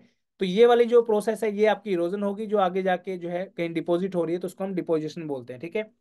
5 तरीके के एजेंट होते हैं अलग अलग। जैसे हवा एक मैंने एग्जांपल यहाँ पे आपको बताया, ये विंड जो है, ठीक है, ऐसे ही आपके 5 होते हैं। रनिंग वाटर जो है आपका, रिवर रिवर भी जो है आपका इरोजन और डिपोजिशन का काम करता है। जो डेल्टा वगैरह बनते हैं ये उसी वजह से बनते हैं आपके, ठीक है। फिर आपका एक ग्राउंड वाटर होता है, सरफेस के नीचे जितने भी आपके लैंडफॉर्म देखने को मिलेंगे, दिखाऊंगा अभी फोटो वोटो सब आपको, डोंट वरी। तो वो सब जो है आपके ग्राउंड वाटर की वजह से बनते हैं। फिर आपके ग्लेशियर के जो है इरोजनल और डिपोजिशन लैंडफॉर्म आपको दिखाऊंगा, और लास्ट में आपको वेव के करने हैं, ठीक है। Very very important topic for all the UPSC exams, ठीक है। यहाँ पे आप देखोगे इरोजनल और डिपोजिशन लैंडफॉर्म ऑफ रिवर के बारे में बात करेंगे। होप सो आपको ये समझ में आया होगा इरोजन किसे कहते हैं और डिपोजिशन किसे कहते हैं, ठीक है। अब देखिए एक नदी है, ठीक है, मान के चलो ये आपके पहाड़ है, आप बोलोगे ये कैसे पहाड़ है, ठीक है। ये आपका समुंदर है दोस्तों, ठीक है। ये पानी पानी पानी पानी मान लो इसको, ठीक है। अब ये पहाड़ है, यहाँ से एक नदी निकली, ठीक है। तो अब खुद सोचो, जब पहाड़ों में से कोई नदी निकल रही है तो ऊंचाई पे से जब पानी आपका नीचे की तरफ जाता है तो उसका फ्लो जो है बहुत ज्यादा होता है, ठीक है। यहाँ पे आपको हाई फ्लो देखने को मिलेगा, ठीक है। अब पहाड़ों के बीच से जब नदियां आपकी जा रही है तो पानी एक ऐसी चीज है, वो सुना होगा ना आपने, पानी तो पत्थर को भी काट देता है, ये वही पानी है दोस्तों, ठीक है। तो पहाड़ों को जब ये काटता है तो दो पहाड़ों के बीच से जब नदी आपकी फ्लो होती है तो वो वैलीज बनाती है, स्पेसिफिकली आपकी वी शेप वैली, ठीक है। वी शेप वैली जो है आपकी बनाती है। उसके बाद आप देखोगे बहुत सारे वाटरफॉल जो है आपको पहाड़ों में देखने को मिलेंगे। फिर उसके बाद रैपिड्स, ऋषिकेश जो है, आप कभी गए हो तो वहां पे बहुत सारे राफ्टिंग करते टाइम आपको रैपिड्स देखने को मिलेंगे, तो वो रैपिड जो है इसी वजह से बनते हैं, ठीक है। तो ये जितने भी चीज आप देख रहे हो ये सारे के सारे इरोजनल लैंडफॉर्म है दोस्तों, इसकी वजह से, यानी कि जो भी आपके पहाड़ वहाड़ हैं वो कट रहे हैं, ठीक है, जमा नहीं हो रहा है अभी कुछ भी, वो सिर्फ कट रहे हैं। फिर आपके पोर्ट होल आ जाते हैं, प्लंज पूल आ जाते हैं, ये जो है आपके गड्ढे होते हैं रिवर के, उसमें जब आप देखोगे पानी जब खत्म हो जाता है कहीं पे तो छोटे छोटे पत्थरों के कारण जो है आपके गड्ढे बन जाते हैं सरफेस में रिवर के, ठीक है। फिर आपके मियंडर्स आते हैं, जब नदी जो है इस तरीके से घूम के जाती है तो ये जो चीज है आपकी, ये मियंडर्स होते हैं, ठीक है। फिर आपका रिवर ट्रेसिस होते हैं, रिवर के पास में जो भी आपका एरिया होता है उसको रिवर ट्रेस के नाम से जाना जाता है, ठीक है, ये आपको याद रखना है, ठीक है। उसके बाद आपका डिपोजिशन लैंडफॉर्म आते हैं। अब देखो यहाँ से जो है आप पहाड़ों से आपका जो चीज कट रही है वो कहीं ना कहीं जाके तो अलग अलग फॉर्मेशन के दौरान जो है आपको देखने को मिलेगा, तो वो डिपॉजिट भी कहीं ना कहीं होगी। एक चीज और है, रिवर के अंदर जो है पूरा का पूरा ना कोर्स होता है कि पहाड़ों में से चली, फिर प्लेन एरिया में आ गई, फिर ऊबड़ खाबड़ एरिया में आ गई, फिर बहुत फ्लो था ऊपर से, फिर आके धीरे धीरे फ्लो कम हो गया, तो फ्लो जब कम होगा तो वो डिपॉजिट अपने जो है दोनों साइड डिपॉजिट करता चलेगा, जिसको हम नेचुरल लीवीज के नाम से जानते हैं। फिर धीरे धीरे आगे बढ़ेगा, फिर डेल्टा आ जाएगा, बहुत सारे स्ट्रीम्स में टूट जाएगा। तो ये सारा का सारा कंबाइंड प्रोसेस है, मतलब इरोजनल और डिपोजिशन लैंडफॉर्म पूरे के पूरे उसमें ही आपको देखने को मिलेंगे, ठीक है। जस्ट आपको याद रखना है कि कुछ लैंडफॉर्म ऐसे हैं जिनका नाम आपको याद रखना है, एलिमिनेशन में बहुत मदद होगी। And landform is all about elimination method, ठीक है। अब यहाँ पे जैसे आपको देखना है, वी शेप वैली आपको यहाँ पे हो गया, वाटरफॉल हो गया, आप याद रख सकते हो, ठीक है। उसके बाद रैपिड्स हो गए, आप याद रख सकते हो। इधर आप एलुवियल फैंस जो होते हैं आपके, ठीक है, वो आपके डिपोजिशन लैंडफॉर्म है। फ्लड प्लेन है, नदी के जो है दोनों साइड आप देखोगे जो एरिया होता है उसको फ्लड प्लेन बोलते हैं। पॉइंट बार हो गया आपके, जैसे इस तरीके से रिवर मियंडर करती है तो ये जो रीजन हो गया आपके।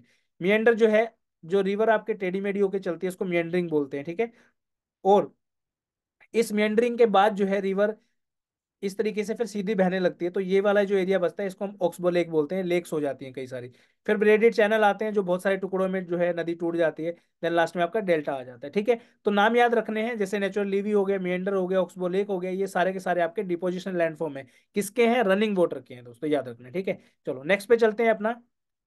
नेक्स्ट है आपका landform made by the ground water. ये जो है आपका अर्थ का सरफेस है, इस तरीके से आप देखोगे तो आपने कई बार देखा होगा कि कोई नदी नाला बह रहा है, वो एकदम से जो है गायब हो जाता है, यहाँ से गायब होके अंदर ही अंदर जाएगा, फिर एक जगह से अलग से फिर कहीं से निकल के आएगा। तो काफी सारे लैंडफॉर्म ये जो है बनाता है।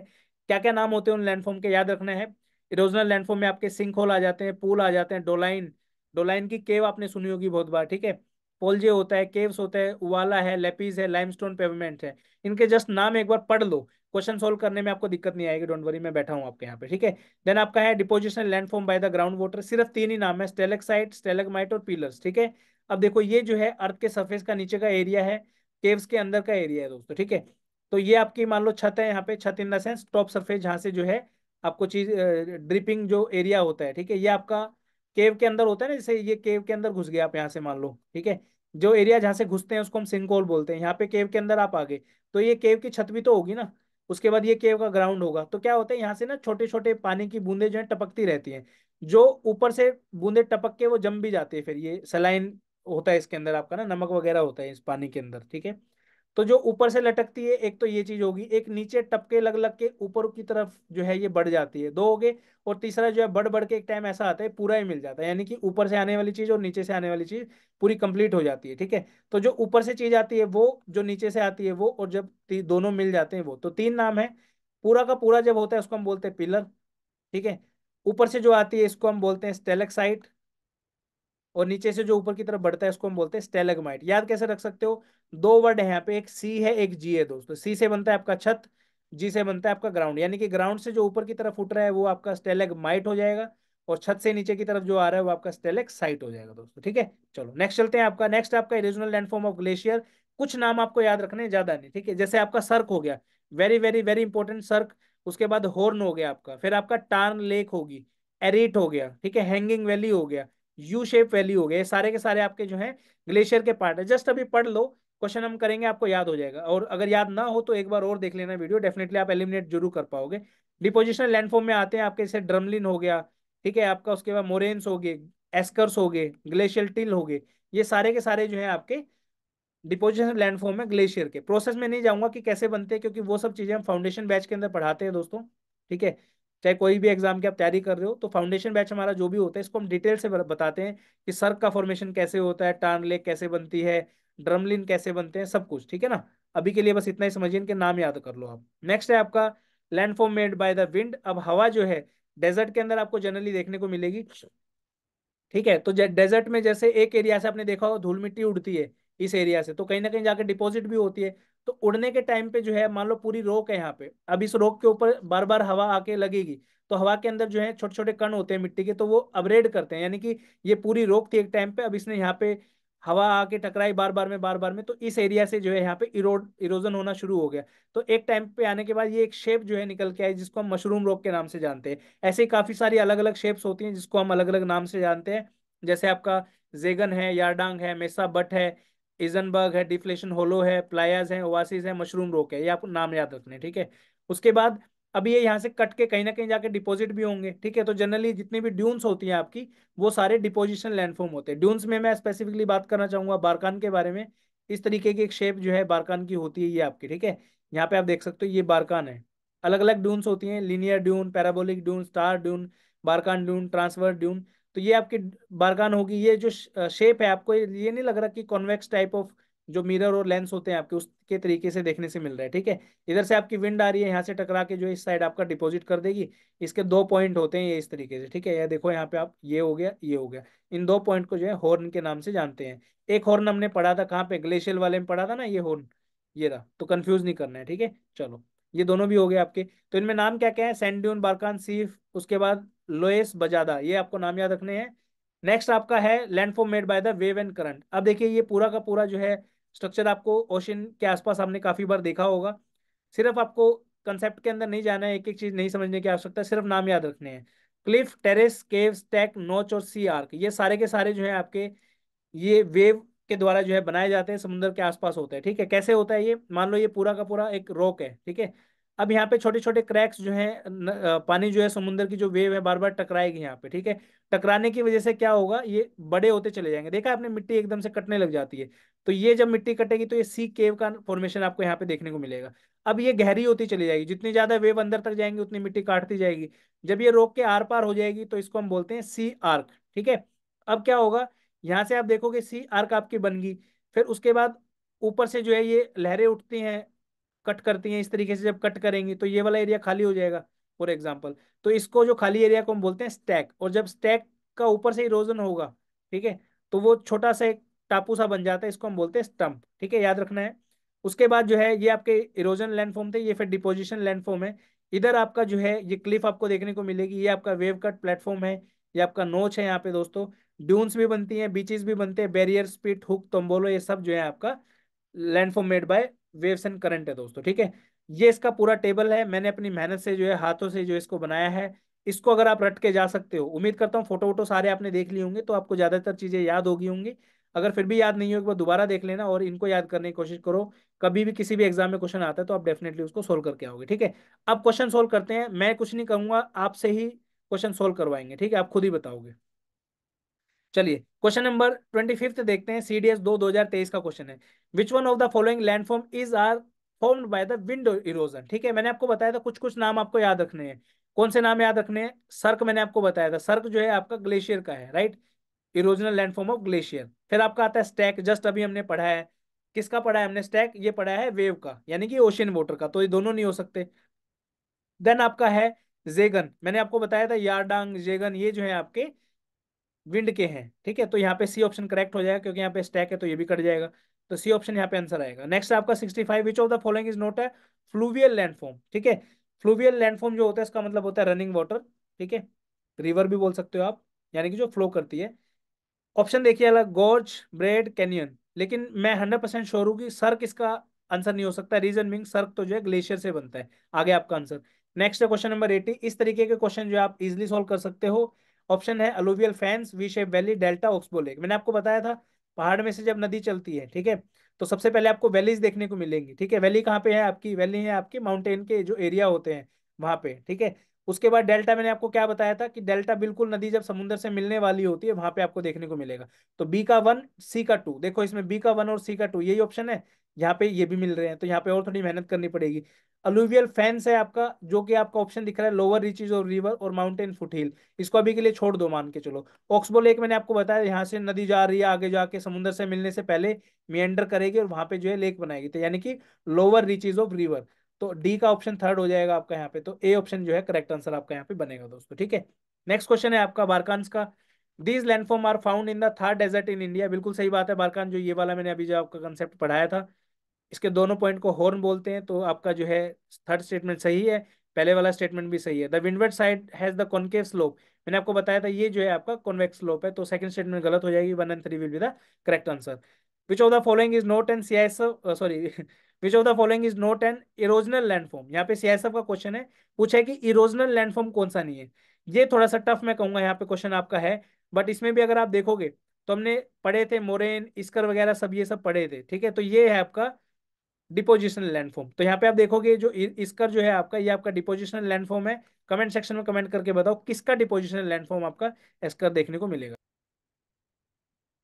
फिर आता है आपका question number 104, which one of the following is the depositional landform. Again ये आप देखोगे स्टेलेगमाइट है, लेपिस है, सिंक होल है और केव है। मैंने आपको बताया था तीन चीजें हमने पढ़ी थी, स्टेलेक्साइट, स्टेलेगमाइट और आपका पिलर। ये तीनों के तीनों जो है डिपोजिशनल लैंडफॉर्म है। छत जब ड्रिप करेगी तो ऊपर से नीचे की तरफ बढ़ता है, और जब नीचे कोई चीज गिरती है तो ऊपर की तरफ उठती हुई आती है। तो यहाँ पे स्टेलेगमाइट जो है आपका, ये आपका डिपोजिशनल लैंडफॉर्म है। सिंक होल जो है इसी का पार्ट है, जो कि गड्ढा सा देखा था आपने, ऊपर से गड्ढा सा था वो नीचे की तरफ बढ़ रहा था केव के अंदर। ठीक है, तो ये सारे के सारे जो है आपके बाकी जो है दूसरे लैंडफॉर्म है, सिर्फ स्टेलगमाइट जो है आपका डिपोजिशनल लैंडफॉर्म है। ठीक है, नेक्स्ट है आपका drumlin. Which one of the following statement about drumlin is correct. Drumlin हमने पढ़ा था, ये जो है आपका ग्लेशियल लैंडफॉर्म का पार्ट है। तो इसमें देखो ग्लेशियल कहीं पे है क्या? It is the streamline hilled moulded in the glacial drift on the till plains, तो ये आपका A option will be the correct answer है। नेक्स्ट है आपका question number 73, match the following बताना है करेक्ट पेयर है या नहीं है। पहला है आपका सर्क एंड कोल, हमने दोनों पढ़े थे, सर्क कोल एरेट, ये जो है ग्लेशियल टोपोग्राफी का पार्ट है आपका। फिर आपका बारखान्स और बारचांस बोल सकते हैं इनको, और यारडांग, ये भी डेजर्ट में हमने पढ़े थे। और एडीज एंड पोर्ट होल, मैंने आपको बताया था रनिंग वाटर के अंदर आपको पोर्ट होल्स वगैरह, गड्ढे वड्ढे, प्लंज पूल वगैरह देखने को मिलेंगे, तो तीनों ही स्टेटमेंट सही है। तो 1 2 3 will be the correct answer. Next है आपका arrange the following features found by the river in its course starting from upstream, यानी कि ये पहाड़ों से रिवर जा रही है, इस तरीके से आपका समुद्र में मिल रही है। ठीक है, तो सबसे पहले क्या देखने को मिलेगा? ऑप्शन है मियंडर्स, फॉल्स, डेल्टा और ऑक्सबो लेक। मैंने आपको बताया था सबसे पहले विशे वैली आती है, ऊपर ही आपको रैपिड देखने को मिलेंगे और वाटरफॉल देखने को मिलेंगे, यानी कि फॉल्स जो है पहले नंबर पे आएगा। टू जो है वहां से शुरू होगा आपका आंसर, डेल्टा सबसे लास्ट में है, यानी कि सबसे लास्ट वाला थ्री से होना चाहिए। टू और थ्री का देख लो कॉम्बिनेशन एक ही बनता है यहाँ पे, बी ऑप्शन। ठीक है, उसके बाद बीच में आपका मियंडर आएगा 1, और फिर आपका ऑक्सबो लेक आएगा 4 नंबर पे। ठीक है, तो बी ऑप्शन करेक्ट आंसर होगा यहाँ पे। नेक्स्ट है आपका क्वेश्चन नंबर 138, जियोमॉर्फिक एजेंट और ये इनके फीचर्स है। ठीक है, ज्यादा कहीं भागने की आवश्यकता नहीं है, सिर्फ और सिर्फ आपको दो तीन नाम देखने हैं। देखो प्लंज पूल मैंने आपको अभी जस्ट कराया था, प्लंज पूल जो है आपका कौन सा है? रनिंग वाटर का था, तो बी का आपका फर्स्ट ऑप्शन हो गया।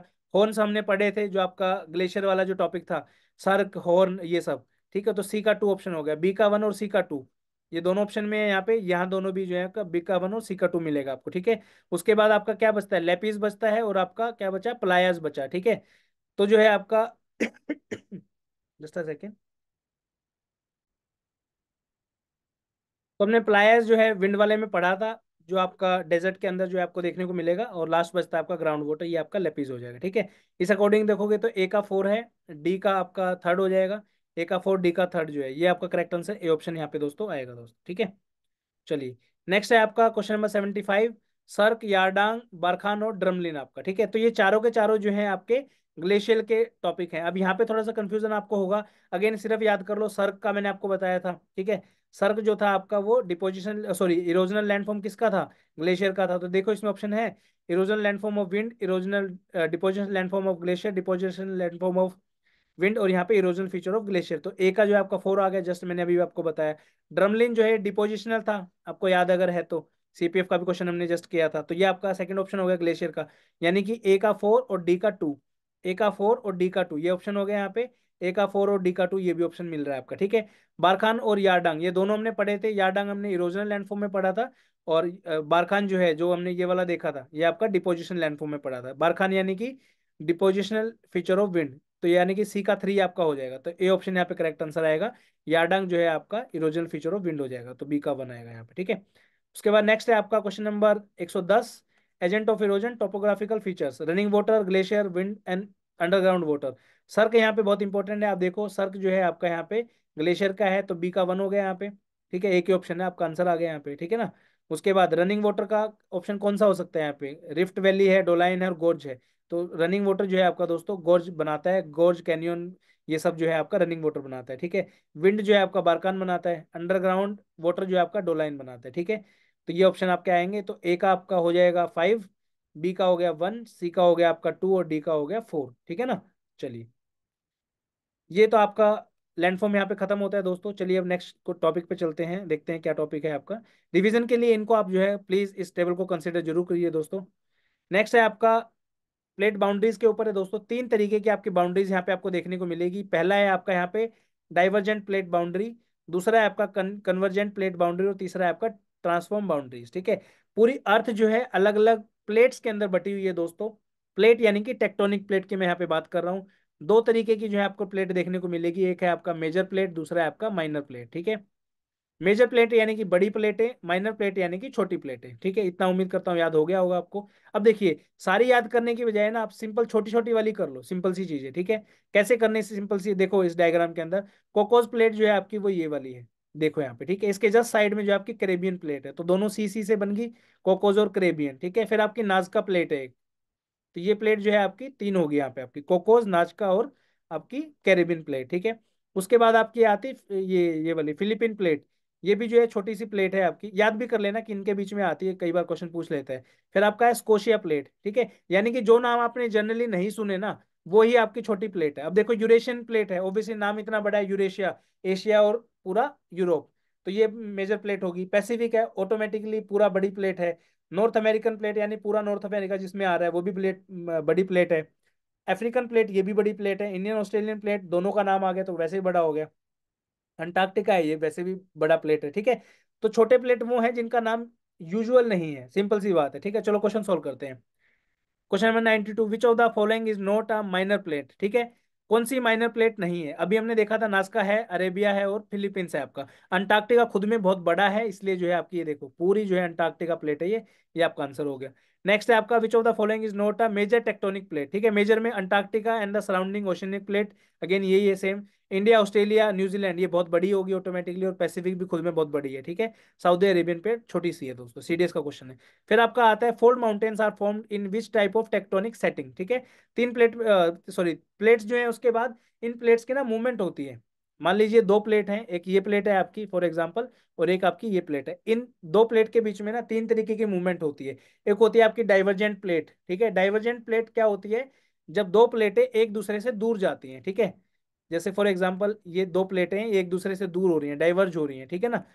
तो ये जो है आपकी कंस्ट्रक्टिव प्लेट है, यानी कि ये दूर होंगी तो नीचे से कुछ ना कुछ निकल के आएगा, ठीक है। देन आपके आते हैं कन्वर्जेंट प्लेट। कन्वर्जेंट प्लेट का मतलब क्या होता है, डिस्ट्रक्टिव प्लेट इसको हम बोलते हैं। क्यों बोलते हैं, इसकी जो एक प्लेट होती है दूसरी प्लेट जो है इसके नीचे जो है कन्वर्ज हो जाती है, ठीक है, इसलिए इसका नाम कन्वर्जन है। तो यहाँ पे जैसे इसके अंदर नीचे जा रही है, तो ये भी जो है आपका माउंटेन्स को जो है जन्म देती है। इसका जो है आपका फोल्ड माउंटेन्स जो है इसकी वजह से बनते हैं। फिर आपके ट्रांसफॉर्म बाउंड्री है, वो क्या होगी, जैसे एक प्लेट ये एक प्लेट ये दोनों आसपास में आ रही है तो दोनों जो है साइड से निकल जाएंगे, यानी कि एक ऐसे निकल जाएगी एक ऐसे निकल जाएगी, कोई इंटरेक्शन नहीं है इन प्लेट्स का, ठीक है। तो फोल्ड माउंटेन जो है आपका कन्वर्जेंट प्लेट की वजह से बनते हैं दोस्तों, ठीक है। चलो नेक्स्ट क्वेश्चन देखते हैं। Which of the following is not a igneous rock. ये रॉक्स के क्वेश्चन आपके आ गए यहाँ पे। तो 4 क्वेश्चन ये वैसे मैंने डाले हैं, ठीक है। अब रॉक्स में भी काफी सारे नाम है, सब याद रखने की आपको आवश्यकता नहीं है। जो बहुत ज्यादा इंपॉर्टेंट है उनके बारे में सिर्फ बात करेंगे। इग्नियस रॉक्स, इनको जो है प्राइमरी रॉक्स के नाम से भी जाना जाता है दोस्तों। सबसे इंपॉर्टेंट कौन सी है, बसाल्ट, ठीक है। फिर आपका ग्रेनाइट, ग्रेनाइट जो आपके घरों में किचन में जो पत्थर लगता है उसको हम ग्रेनाइट बोलते हैं दोस्तों। बसाल्ट क्या होता है, रोडी, ठीक है। जो सड़कें बनाने में घर बनाने में रोडी बजरी आपने सुना होगा, ये वो बसाल्ट है। प्यूमाइस क्या होता है दोस्तों, जो घर जो बड़े बड़े घरों में अमीर घरों में जो लेडीज पैरों को खुरचने के लिए वो यूज करते हैं ना, बाथरूम में होता है जो, वो प्यूमाइस का बना होता है, ठीक है। फिर एक आपका आता है गब्बैरो, ये भी आपको याद रखना है। तो ये जो सुने सुने नाम है डेली हम यूज करते हैं देखते हैं, ये आपके हो गए आपके इग्निस रॉक्स, ठीक है। फिर आपके जो है सेडिमेंट्स से मिलके जो रॉक्स बनती हैं उनको हम बोलते हैं सेडिमेंट्री रॉक, ठीक है। सैंडस्टोन हो गया, लाइमस्टोन हो गया, कॉन्ग्लोमरेट हो गया और शेल हो गया, ये चारों के चारों जो है आपके सेडिमेंट्री रॉक्स, यानी कि जानवरों के मरने के बाद जैसे उनके जो डिपॉजिट्स होते हैं उनके बाद जो है बनते हैं, सुना होगा ना, शेल गैस आपने सुना होगा, ठीक है। तो ये वो रॉक्स हैं, याद रखना है। नेक्स्ट आपके आते हैं मेटामॉर्फिक रॉक। मेटामॉर्फिक रॉक्स में क्या होता है, जब बहुत ज्यादा टाइम के बाद जो है रॉक सेडिमेंट्री रॉक जो है कन्वर्ट हो जाती है, इनको फिर हम मेटामॉर्फिक रॉक के नाम से जानते हैं। कौन सी होती है, स्लेट है, मार्बल है, नीस है और क्वार्टरजाइट है। ये वाला एग्जांपल बहुत इंपॉर्टेंट है क्योंकि इसका जो एग्जांपल है मेटामॉर्फिक रॉक का, इसको कंबाइन करके इग्नियस रॉक के साथ जो है बहुत बार पूछते हैं, ठीक है। तो ये है आपके सारे के सारे इग्नियस रॉक्स, मेटामॉर्फिक रॉक और सेडिमेंट्री रॉक। अब कुछ क्वेश्चंस देख लेते हैं दोस्तों, चलिए। सबसे पहला है, which of the following is not an igneous rock. Granite मैंने आपको बताया था, बसाल्ट और गैबारो तीनों आपको बताए थे। स्लेट जो है आपका, ये इग्नियस रॉक नहीं है, हमने जस्ट अभी पढ़ा था यहाँ पे, ये रहा स्लेट, ये आपका मेटामॉर्फिक रॉक है। नेक्स्ट है आपका, which of the following is a type of igneous rock. Marble, halite, shale and granite. Shale अभी जस्ट हमने पढ़ा था। ग्रेनाइट जो है आप ऊपर क्वेश्चन किया, ग्रेनाइट, बसाल्ट एंड गब्बैरो तीनों के तीनों जो है इग्नियस रॉक है। बाकी ये मार्बल और ये जो हैलाइट और शेल है ये आपकी इग्नियस रॉक नहीं है दोस्तों, ठीक है। चलिए नेक्स्ट क्वेश्चन चलते हैं, क्वेश्चन नंबर 112। सीएपीएफ का क्वेश्चन है, थोड़ा सा टफ है बट इजी बना देंगे, डोंट वरी, ठीक है। इसमें देखिए, basalt is an exclusive igneous rock और granite is a plutonic igneous rock, ठीक है। इन वर्ड को छोड़ दो अभी के लिए, बस ये समझो ग्रेनाइट और बसाल्ट दोनों जो है इग्नियस रॉक है, बिल्कुल सही है। यानी कि थर्ड और फोर्थ जो है आपकी स्टेटमेंट सही है। ये वाला ऑप्शन आपका आंसर नहीं हो सकता, ये भी नहीं हो सकता, ठीक है। नेक्स्ट चलते हैं स्लेट के ऊपर। Slate is an non elastic sedimentary rock. अभी हमने पढ़ा स्लेट तो जो है मेटामॉर्फिक रॉक है, तो ये ऑप्शन आपका गलत हो जाएगा, यानी कि सेकंड ऑप्शन आप एलिमिनेट कर सकते हो यहाँ पे। फर्स्ट है आपका कॉन्ग्लोमिरेट, ये पढ़ा था हमने कॉन्ग्लोमिरेट, ये जो है आपका सेडिमेंट्री रॉक है। तो first 3 and 4 will be the correct answer. Question number 145, which one of the following is not a igneous rock. Again gabbro, granite and basalt, ठीक है, तीनों हमने पढ़े थे। डोलोमाइट जो है वो आपका इग्नियस रॉक नहीं है दोस्तों, बाकी सब जो है इग्नियस रॉक है, ठीक है। यहाँ पे एंड होता है आपका इंपॉर्टेंट रॉक का चैप्टर। अब चलते हैं नेक्स्ट क्वेश्चन के ऊपर, जो कि आपका question number 29, very very very important question. चलिए दोस्तों, अब देखते हैं question number 29। Which one of the following is highest mountain in Africa. दोस्तों आज मैं एक ज्ञान की बात आपको बताता हूँ जो कि पूरी लाइफ लॉन्ग जो है आपके साथ रहेगी, ठीक है। डजेंट मैटर आप कोई भी एग्जाम दे रहे हो, किसी भी कैटेगरी का दे रहे हो, चाहे एसएससी का दे रहे हो, यूपीएससी का दे रहे हो, कोई भी एग्जाम दे रहे हो, हमेशा एक चीज ध्यान रखना। मैपिंग में खासकर जिस चीज का आपको नहीं पता है ना दोस्तों, मेरा एक सजेशन रहेगा कि आप प्लीज उस चीज को जाके ना एक बार मैप पे जरूर लोकेट करो, उसको जाके देखो। फॉर एग्जाम्पल, इस क्वेश्चन का जो करेक्ट आंसर है ना वो माउंट किलिमंजारो है दोस्तों, ठीक है। बट मैं जानता हूँ 100% में से 90% लोग ऐसे होंगे जिनको mount Kenya, mount Elgon, mount और ये एटलस माउंटेन है, इनके एग्जैक्ट लोकेशन पता नहीं होगी आपको फॉर श्योर, ठीक है। तो आपको क्या करना है, इनकी लोकेशन जाके फाइंड आउट करनी होती है दोस्तों एक एक की। उसका रीजन बताता हूँ मैं आपको क्या है, ठीक है। ये क्वेश्चन के बाद जो है आपको समझ में आ जाएगा जब मैं दूसरा क्वेश्चन कराऊंगा। अब देखिए, यहाँ पे माउंट किलिमंजारो था, मुझे आंसर पता है, बट मैं दूसरे ऑप्शन को भी देखूंगा एक बार, ठीक है। ये मैं आपको पढ़ाने के लिए बता रहा हूँ, बट ये ट्रिक आपको यूज करनी है फ्यूचर एग्जाम्स के लिए, ठीक है। ये आपका माउंट किलिमंजारो है, तो मैंने देखा कि हाँ भाई ये अफ्रीका का मैप है, ये तंजानिया है, ये केन्या है, इसके पास में जो है आपका बिल्कुल बॉर्डर पे जो है किलिमंजारो है, ठीक है। फ्यूचर में क्वेश्चन क्या आ सकता है कि माउंट किलिमंजारो जो है it is situated just near the border of Kenya, ठीक है। एक स्टेटमेंट में पूछ लेगा, तो उसके आसपास की चीजें हमेशा आप पढ़ो। अब ये कितनी इंपॉर्टेंट लोकेशन आपको पता है, आपको एहसास ही नहीं होगा इसका कि कितनी इंपॉर्टेंट लोकेशन है ये। तो यहाँ पे आप देखोगे तंजानिया जो है इसके अंदर पड़ता है किलिमंजारो, जो कि पूरी अफ्रीका की सबसे हाईएस्ट माउंटेन पीक है, ठीक है। माउंट केन्या जो है आपका वो केन्या के अंदर पड़ता है, नायरोबी जो इसकी कैपिटल है जस्ट उसके पास में है, ठीक है। मेरा क्वेश्चन आपसे ये है कि नायरोबी डिक्लेरेशन करके एक चीज आई थी, उसके बारे में आपको कमेंट सेक्शन में कमेंट करके बताना है, ठीक है। माउंट एल्गन जो है वो आपका युगांडा और केन्या के बॉर्डर पे पड़ता है, ये वाली लोकेशन जो है, ठीक है। चलो चलिए, इसके साथ अब इतना तो हमने देख ही लिया, आसपास की कुछ और इंपॉर्टेंट चीजें देख लेते हैं, हो सकता है फ्यूचर में कोई क्वेश्चन ही आ जाए इसके ऊपर, ठीक है। यहाँ पे एक इंपॉर्टेंट जो आपकी बहुत इंपॉर्टेंट लेक पड़ती है दोस्तों, ये वाली जो लेक आप देख रहे हो, वेरी वेरी वेरी, मतलब ये मान के चलो यूपीएससी की फेवरेट है, ठीक है। ये है आपकी लेक विक्टोरिया, क्या नाम है, लेक विक्टोरिया, ठीक है। अब देखिए कितनी कंट्री से घिरी हुई है, ये घिरी हुई है आपकी युगांडा से, देन आपका तंजानिया, देन आपका केन्या। इंपॉर्टेंट फैक्ट है कि लेक विक्टोरिया जो है 3 कंट्री से सराउंडेड है। नेक्स्ट इंपॉर्टेंट फैक्ट क्या है इसका, कि इसके थ्रू जो है इक्वेटर आपके पास होती है, ठीक है ना। ये आपका इंपॉर्टेंट हो गया। देन आसपास की 2 छोटी छोटी कंट्री है, लैंडलॉक कंट्री है, रवांडा और बुरुंडी, छोटी छोटी है बिल्कुल। इसका जो है लेक विक्टोरिया के बिल्कुल टच नहीं करती हैं, याद रखना है, ठीक है। फिर आपकी इंपॉर्टेंट यहाँ पे आपकी लेक है बहुत बड़ी, लेक तंजानिका, ये आपको याद रखना है। देन आपकी इंपॉर्टेंट लेक है लेक मालावी, लेक मालावी के नाम पे जो है आपकी कंट्री का नाम भी है, ठीक है, ये रहा मालावी आपका। तो पूछ सकते हैं कि इनमें से कौन सी कंट्री ऐसी इसका नाम पे लेक भी है, ठीक है। तो इस तरीके से आता है। फिर आपका यहाँ पे एक कंट्री है democratic Republic of Congo, DRC इसको बोलते हैं, वेरी इंपॉर्टेंट दोस्तों। अब यहाँ पे आप देखोगे ये आपकी कॉन्गो रिवर जा रही है, देखो क्वेश्चन पूछा जा सकता है कौन सी रिवर ऐसी है जो इक्वेटर को 2 बार कट करती है, वो है आपकी कॉन्गो। मेरा क्वेश्चन आपसे ये, ट्रॉपिक ऑफ कैंसर को इंडिया में कौन सी रिवर 2 बार कट करती है, बताओ कमेंट सेक्शन में, ठीक है। तो यहाँ से हमने 4 5 चीजें आज सीखी यहाँ से दोस्तों, ठीक है। उसके बाद जो है नेक्स्ट चलते हैं हम यहाँ पे, इधर आ जाओ, ये दूसरा आ गया आपका एटलस माउंटेन। यहाँ पे मैंने देखा कि ये एटलस माउंटेन है, कौन कौन सी कंट्री से बॉर्डर शेयर करता है एटलस माउंटेन, मोरक्को और अल्जीरिया, दोनों कंट्री के अंदर आपको देखने को मिलेगा, ठीक है। अल्जीरिया की कैपिटल है अल्जीरिया। इसके ऊपर क्या पड़ता है आपका, मेडिटेरेनियन सी। इसके ऊपर आपका क्या पड़ता है यहाँ पे, ये आपका माद्रिद है, स्पेन की कैपिटल है। और यहाँ पे जो है आपका पोर्तुगल है, ठीक है। पोर्तुगीज सुना है ना, जो हमारे कंट्री में राज करके गए थे, ठीक है।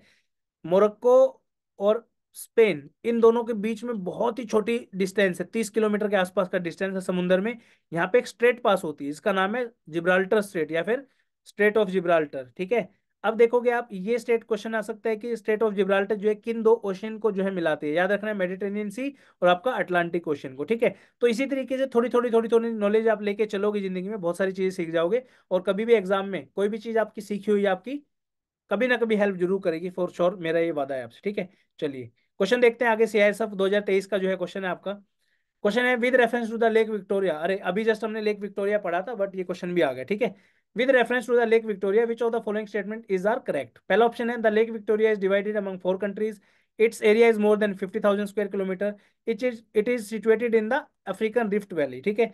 अब एक चीज है, मुझे ना तो रिफ्ट वैली का आइडिया है ना मुझे इसका एरिया का idea, but I am 200% sure कि यहाँ पे जो है 3 कंट्री से सराउंडेड है, नॉट 4। पहला ऑप्शन यानी कि गलत है, ऑप्शन निकाल के देखें, पहला ऑप्शन काट दो, पहला ऑप्शन काट दो, पहला ऑप्शन काट दो, एक ही ऑप्शन बचा, सेकंड ओनली, यही आपका करेक्ट आंसर है। यूपीएससी को भी ये चीज पता है दोस्तों कि इतने सारे फैक्ट जो है एक लेख के बारे में याद करना पॉसिबल नहीं है, बट दे एक्सपेक्ट यू कि यार छोटा सा एटलीस्ट ये फैक्ट तो पता होगा ना कि 3 कंट्री से सराउंडेड है, ठीक है। इसलिए मैंने आपको जो है यहाँ पे प्रॉपर बना के दिखाया है कि आपने ये क्वेश्चन आप कैसे जो है अपने लर्निंग को बढ़ा सकते हो, और कैसे इसके बेसिस पे जो है आप लाइफ लॉन्ग बहुत सारी चीजें जो है सीख सकते हो, ठीक है। तो मैपिंग का कभी भी क्वेश्चन आना है उसको इग्नोर नहीं करना है, उसके आसपास की 5 4 चीजें देखो, डेफिनेटली आपको बहुत हेल्प मिलेगी आगे, ठीक है। चलो नेक्स्ट क्वेश्चन देखते हैं, क्वेश्चन नंबर 41। ये है आपका फॉरेस्ट के रिगार्डिंग, ठीक है। Which of the following statement regarding tropical deciduous forest in India is are correct. India में मेनली 5 टाइप की जो है फॉरेस्ट आपको देखने को मिलेगी। पहला है आपका ट्रॉपिकल एवरग्रीन फॉरेस्ट, दूसरा है आपका tropical deciduous forest, tropical dry forest जिसको हम थॉर्नी फॉरेस्ट के नाम से भी जानते हैं, फिर आपका माउंटेन फॉरेस्ट, और लास्ट में आपका मैंग्रोव फॉरेस्ट, ठीक है। यहाँ पे एक स्टार लगा हुआ है जो कि आपका ट्रॉपिकल डेसिडियस फॉरेस्ट के ऊपर। इसका मतलब क्या है, पूरे कंट्री के अंदर जो ये वाला कलर आप देख रहे हो, ये आपका डेसिडियस फॉरेस्ट है। पूरी कंट्री में सबसे ज्यादा जो फॉरेस्ट मौजूद है वो आपकी ट्रॉपिकल डेसिडियस फॉरेस्ट है दोस्तों, ठीक है। इसके अलावा ट्रॉपिकल एवरग्रीन फॉरेस्ट है, कहाँ कहाँ पे मिलती है, उन एरियाज में मिलेगी जहाँ पे रेनफॉल आपका बहुत ज्यादा होगा, ठीक है। कौन से एरिया यहाँ पे रेनफॉल बहुत ज्यादा है, वो आपका वेस्टर्न घाट हो गया। अब यहाँ पे जो है सबसे ज्यादा बारिश होती है, इधर आपका तमिलनाडु का जो रीजन हो गया, ठीक है। साउथ ईस्टर्न जो मानसून आपके आती है वो यहाँ पे जाकर ज्यादा वर्षा करती है। देन आपकी यहाँ पे कौन सी वो है, ये वाला रीजन जो है यहाँ पे पूरी बारिश होती है, आपको पता ही है, नॉर्थ ईस्ट का जो रीजन है बहुत सारा, ठीक है। उसके बाद आपका जो बचता है मोन्टेन फॉरेस्ट, ये आपका जो है पहाड़ों में जो फॉरेस्ट है मोन्टेन फॉरेस्ट होगी आपकी। देन आपकी बचती है थॉर्नी फॉरेस्ट, ठीक है। ट्रॉपिकल ड्राई फॉरेस्ट, ये आपका देखोगे तो यहाँ पे आपका आएगा ड्राई फॉरेस्ट, ठीक है। अब देखो, फॉरेस्ट के बेसिस पे जो है हम रेनफॉल का भी पता कर सकते हैं, या फिर रेनफॉल के बेसिस पे फॉरेस्ट का पता कर सकते हैं, ठीक है।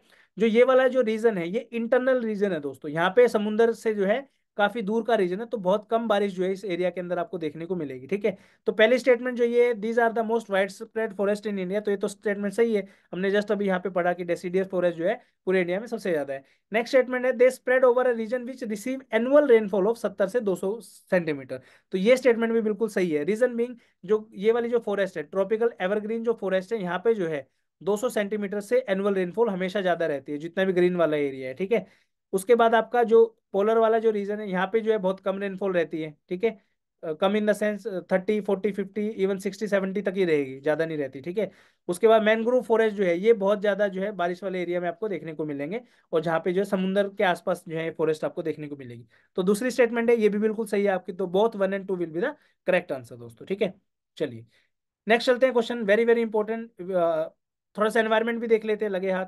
Which of the following statement regarding ecotone is correct. Ecotone basically क्या होता है, दो आपके इकोसिस्टम है, जैसे ये आपका लैंड इकोसिस्टम है, ये आपका एक्वाटिक इकोसिस्टम है। ठीक है, इन दोनों इकोसिस्टम जहां पे भी ये ट्रांजिशन जोन एक होगी यहाँ पे, ठीक है, ये वाला एरिया यहाँ पे आपको लैंड भी देखने को मिलेगा, यहाँ पे आपको ओशन भी देखने को मिल जाएगा, यानी कि इक्वेटिक जो रीजन है वो भी। ठीक है, और इस रीजन में आपको जो है काफी सारे जानवर भी देखने को मिल जाएंगे, तो ये जो ट्रांजिशन जोन होती है इसी को हम इकोटोन बोलते हैं दोस्तों। तो इसके हिसाब से क्या आंसर आपका आएगा, it represent a transitional region between two ecosystem, if it represents a region which is ecologically perfect, it represent a region which has ecological barren of organism, it represent an ecosystem containing deep marine organism. तो A option जो है transitional zone will be the correct answer है। Next पे चलते हैं दोस्तों, convention है। ठीक है, ये भी एनवायरमेंट का है, दो क्वेश्चन है एनवायरमेंट के डाले हैं मैंने जो इंपॉर्टेंट है। एनवायरमेंट का ना कैलेंडर देख लेते हैं एक बार जल्दी से, जो इंपॉर्टेंट एनवायरमेंट के इवेंट है जो आपको पता होना चाहिए। सबसे इंपॉर्टेंट है आपका इसमें वर्ल्ड वेटलैंड डे। ठीक है, वर्ल्ड वेटलैंड डे है जो है 2 फरवरी को जो है मनाते हैं। क्यों मनाते हैं, इसका जो है कनेक्शन डायरेक्टली रामसर साइट से है। इंडिया में टोटल जो है 80 रामसर साइट्स हैं अभी करंटली। ठीक है, रामसर साइट का किससे लेना देना है, तो रामसर साइट जो है आपकी वेटलैंड से लेना देना है, वेटलैंड जो अभी हमने जस्ट देखा। ठीक है, कौन सा स्टेट है कमेंट सेक्शन में कमेंट करके बताना है जिसमें highest number of wetland site आपको देखने को मिलेगी। ठीक है, इसके अलावा इसमें कौन सा इंपॉर्टेंट है, अर्थ डे वेरी इंपॉर्टेंट, अप्रैल 22 है। ठीक है, वर्ल्ड एनवायरनमेंट डे 5 जून वेरी वेरी इंपॉर्टेंट। ठीक है, उसके बाद इसमें और कौन सा इंपॉर्टेंट है, उसके बाद इसमें इंपॉर्टेंट है just a second, international day for the biological diversity 29 दिसंबर, ये भी पढ़ लो, कई बार पूछ रहे थे। ओशन डे है आपका 8 जून है। तो एनवायरनमेंट डे और ओशन डे जो है दोनों साथ साथ में ही है, ज्यादा डिफरेंस नहीं है। ठीक है, चलो ये आपके एनवायरमेंटल कैलेंडर है, इंपॉर्टेंट डेज को हमने पढ़ा। फिर एक क्वेश्चन हर बार जो है आपका एनवायरमेंट से आता है कन्वेंशंस के ऊपर, बेसल कन्वेंशन, रोटरडैम कन्वेंशन और स्टॉकहोम कन्वेंशन। ये तीनों कन्वेंशन किससे मिलते जुलते हैं ये आपको बताना है। ठीक है, human right for prisoners no, conservation of wetland no, conservation of wetland कौन सा है, रामसर साइट है। कंजर्वेशन ऑफ रिवर जो क्या है, ये कोई वो नहीं है। ठीक है, तो ये तीनों कन्वेंशन किससे मिलते हैं, वो मिलते हैं आपके मैनेजमेंट ऑफ पॉल्यूटेंट से। ठीक है, अब कुछ देख लेते हैं नाम भी, ताकि फ्यूचर में याद रहे। All important protocol convention regarding environment, एक शॉर्ट शॉर्ट क्वेश्चन आपका आना ही आना है। ठीक है, इन्वेंट इंपॉर्टेंट कन्वेंशन की जो मैं बात करता हूँ, बेसल कन्वेंशन जो है हजार्डियस वेस्ट के रिगार्डिंग आपको जो है बताता है दोस्तों। मिनामाटा कन्वेंशन जो है मरकरी है, एम से एम आप मिला सकते हो। स्टॉकहोम कन्वेंशन जो है ऑर्गेनिक पोल्यूटेंट की बात करता है। रोटरडैम कन्वेंशन जो है आपका पेस्टिसाइड की बात करता है, आरपी या पीआर आप इस तरीके से याद रख सकते हो। क्योटो प्रोटोकॉल जो है emission of green house gases के बारे में बात करता है। ठीक है, क्योटो है आपका जापान के अंदर। ठीक है, तो याद रखना है आपको, जस्ट अ सेकेंड। तो इसको याद कैसे रखोगे आप क्योटो को जस्ट अ सेकेंड, याद कैसे रखोगे, याद रखोगे क्योटो प्रोटोकॉल। अब जो है ये सिटी जापान के अंदर है, तो जापान वाले जो है ना बहुत एनवायरमेंट फ्रेंडली है, तो ग्रीन हाउस को कम करने का उनका टारगेट है, सीधा इस तरीके से आप याद रख सकते हो। ठीक है, फिर आपका आता है वियना कन्वेंशन। वियना कन्वेंशन जो है आपका ये है प्रोटेक्शन ऑफ ओजोन लेयर। ठीक है, याद रखना है, very very important. Montreal protocol ये भी ओजोन के रिगार्डिंग है। फिर आपका कार्टेजना प्रोटोकॉल ये भी आपका प्रोटोकॉल ऑन बायोसेफ्टी है। नगोया प्रोटोकॉल जो है आपका ये आपका बायोडाइवर्सिटी पे है। देन आपका किगाली अमेंडमेंट जो है ये आपका अमेंडमेंट लगा लो या एग्रीमेंट लगा लो, reduce oxygen ozone layer depletion के रिगार्डिंग है दोस्तों। ठीक है, तो ओजोन वाले सारे एक साथ याद कर लो। फिर आपका आता है रामसार कन्वेंशन। रामसार कन्वेंशन जो है वेटलैंड के ऊपर है, जस्ट हमने अभी पढ़ा। बोन कन्वेंशन जो है convention of migratory species of world animal है। जिनेवा प्रोटोकॉल जो है prohibition of use in the warfare of poisonous gases and bacteria, bacteriological method of warfare है। और नायरोबी डिक्लेरेशन जो है आपका to work for the prosperity of western Indian Ocean region, इसके बारे में दोस्तों। ठीक है, एक शॉर्ट शॉर्ट क्वेश्चन जो है आपका सीडीएस एग्जाम, सीएपीएफ, एनडीए कोई भी एग्जाम हो, हर बार जो है ऑलमोस्ट एक क्वेश्चन यहाँ से आता ही आता है। ठीक है, इस पूरे पेज से। चलिए नेक्स्ट चलते हैं, आपका क्वेश्चन नंबर 58, ये आपका ह्यूमन डेवलपमेंट का कंसेप्ट है आपका 12th क्लास की ह्यूमन ज्योग्राफी के अंदर से क्वेश्चन दोस्तों आया है सीडीएस के अंदर। Which of the following concept are considered as the pillars of human development. Human development के लिए चार इंपॉर्टेंट पिलर है दोस्तों। पहला है आपका इक्विटी, फिर आपका सस्टेनेबिलिटी, फिर आपका प्रोडक्टिविटी और चौथा है आपका एम्पावरमेंट। ठीक है, अब यहाँ पे आप देखोगे इक्विटी भी है, सस्टेनेबिलिटी भी है, प्रोडक्टिविटी भी है, तीनों स्टेटमेंट यू क्यों उठा रखी है। चौथी बदल दी यहाँ पे एम्पावरमेंट। यहाँ पे आपकी सिक्योरिटी लिख दी तो सिक्योरिटी तो नहीं है, 1 2 3 आपका करेक्ट आंसर हो जाएगा। ठीक है, साथ में लगे हाथ एक कंसेप्ट और पढ़ लो, कंसेप्ट ऑफ ह्यूमन डेवलपमेंट। ये जो कंसेप्ट है ह्यूमन डेवलपमेंट का किसने दिया था, ये दिया था आपका पाकिस्तान के एक बहुत बड़े इकोनॉमिस्ट थे, उन्होंने दिया था। इसका नाम था डॉक्टर महबूबुल हक। Very very important. नेक्स्ट है आपका question number 62। In which is the only country in the world to officially proclaim the gross gross national happiness as the measure of countries progress. ठीक है, सब देश जो है प्रोग्रेस मापते हैं एजुकेशन से, प्रोडक्टिविटी से, इससे उससे। सिर्फ और सिर्फ हमारा पड़ोसी देश भूटान जो है वो बोलता है कि हम अपनी जो है प्रोग्रेस मापेंगे ग्रोस नेशनल हैप्पीनेस से। ठीक है, ये भी आपका सीडीएस का क्वेश्चन है दोस्तों। चलिए नेक्स्ट क्वेश्चन देखते हैं 56। अरे ये तो सीडीएस का क्वेश्चन आ गया दोबारा। Who among the following has given the concept of human development. ठीक है, अभी जस्ट कराया था, महबूबुल हक। ठीक है, याद रखना है। तो इस तरीके से आप देखोगे ना, क्वेश्चन सारे इंटर रिलेटेड है दोस्तों, एक ही कंसेप्ट से आगे पीछे क्वेश्चन पूछता है यूपीएससी, हमेशा उसकी आदत है। तो जितने भी पीवाईक्यूज करो उतने कम है। ठीक है, फिर नेक्स्ट आपका आता है ग्रासलैंड। वेरी वेरी इंपॉर्टेंट, एक क्वेश्चन यहाँ से भी आपका शॉर्ट शॉर्ट आता ही है हर बार। ठीक है, ग्रासलैंड की जब हम बात करेंगे, ग्रासलैंड बेसिकली घास के मैदान होते हैं। इस तरीके से आपको ग्रासलैंड देखने को मिलेगी, ये छोटे छोटे जो है घास है, इसको हम ग्रासलैंड बोलते हैं। तो अलग अलग कंट्री में इनके अलग अलग नाम है दोस्तों, सिर्फ इतना याद आपको रखना है। ठीक है, यूरोप और एशिया में इनको स्टेपीज के नाम से बोलते हैं। ठीक है, अमेरिका में इसको प्रेरीज के नाम से जानते हैं। ठीक है, यहाँ पे आपके रोकी रोकी माउंटेन्स होते हैं, इसके जस्ट ईस्ट में जो है आपको प्रेरीज देखने को मिलेंगे। ठीक है, देन आपका अर्जेंटीना में इसको पंपास के नाम से जानते हैं, पंपास के घास के मैदान। ब्राजील के अंदर इसको जो है आपका कंपोज के नाम से जानते हैं। कैसे याद रख सकते हो, बी सी, बी के बाद सी आता है राइट, और समझ गए होगा बाकी, है ना। वेनेजुएला में जो है आपका ललनोस से याद आप रख सकते हो। ठीक है, वेल्ड जो है आपका साउथ अफ्रीका में जो है आपको देखने को मिलेगा, ये वेल्ड के जो घास के मैदान है। अफ्रीका के अंदर आपको सवाना देखने को मिलेगा, और डाउन जो है आपको ऑस्ट्रेलिया के अंदर देखने को मिलेगा। नाम इसका डार्लिंग डाउन बोल लो, या फिर डाउन भी आप बोल सकते हो। ठीक है, तो इस तरीके से इसको आप याद रख सकते हो। क्वेश्चन कर लेते हैं प्रैक्टिस। चलिए, प्रेरीज किसका नाम है, प्रेरीज जो है आपका नॉर्थ अमेरिका है। मैंने जस्ट बताया था कि रोकीज के साइड में आपका प्रेरीज होता है। ए का 3 हो गया, देखो ए का 3 किसमें, सी और डी ऑप्शन में है। ए ऑप्शन एलिमिनेट हो गया, बी भी एलिमिनेट हो गया। स्टेपीज है आपका, स्टेपीज मैंने क्या बताया था, यूरोप और एशिया में आपको देखने को मिलेगा, तो बी का 1 हो गया। तो करेक्ट आंसर कौन सा आ गया इसका, ये आ गया, सी ऑप्शन करेक्ट आंसर है। पंपास के जो घास के मैदान है वो आपके साउथ अमेरिका के हो गए, यानी कि कौन सी कंट्री में, पंपास अर्जेंटीना। वेल्ड जो है आपका साउथ अफ्रीका में हो गया, डी का 2 आ जाएगा यहाँ पे। ठीक है, तो सी ऑप्शन भी था करेक्ट आंसर।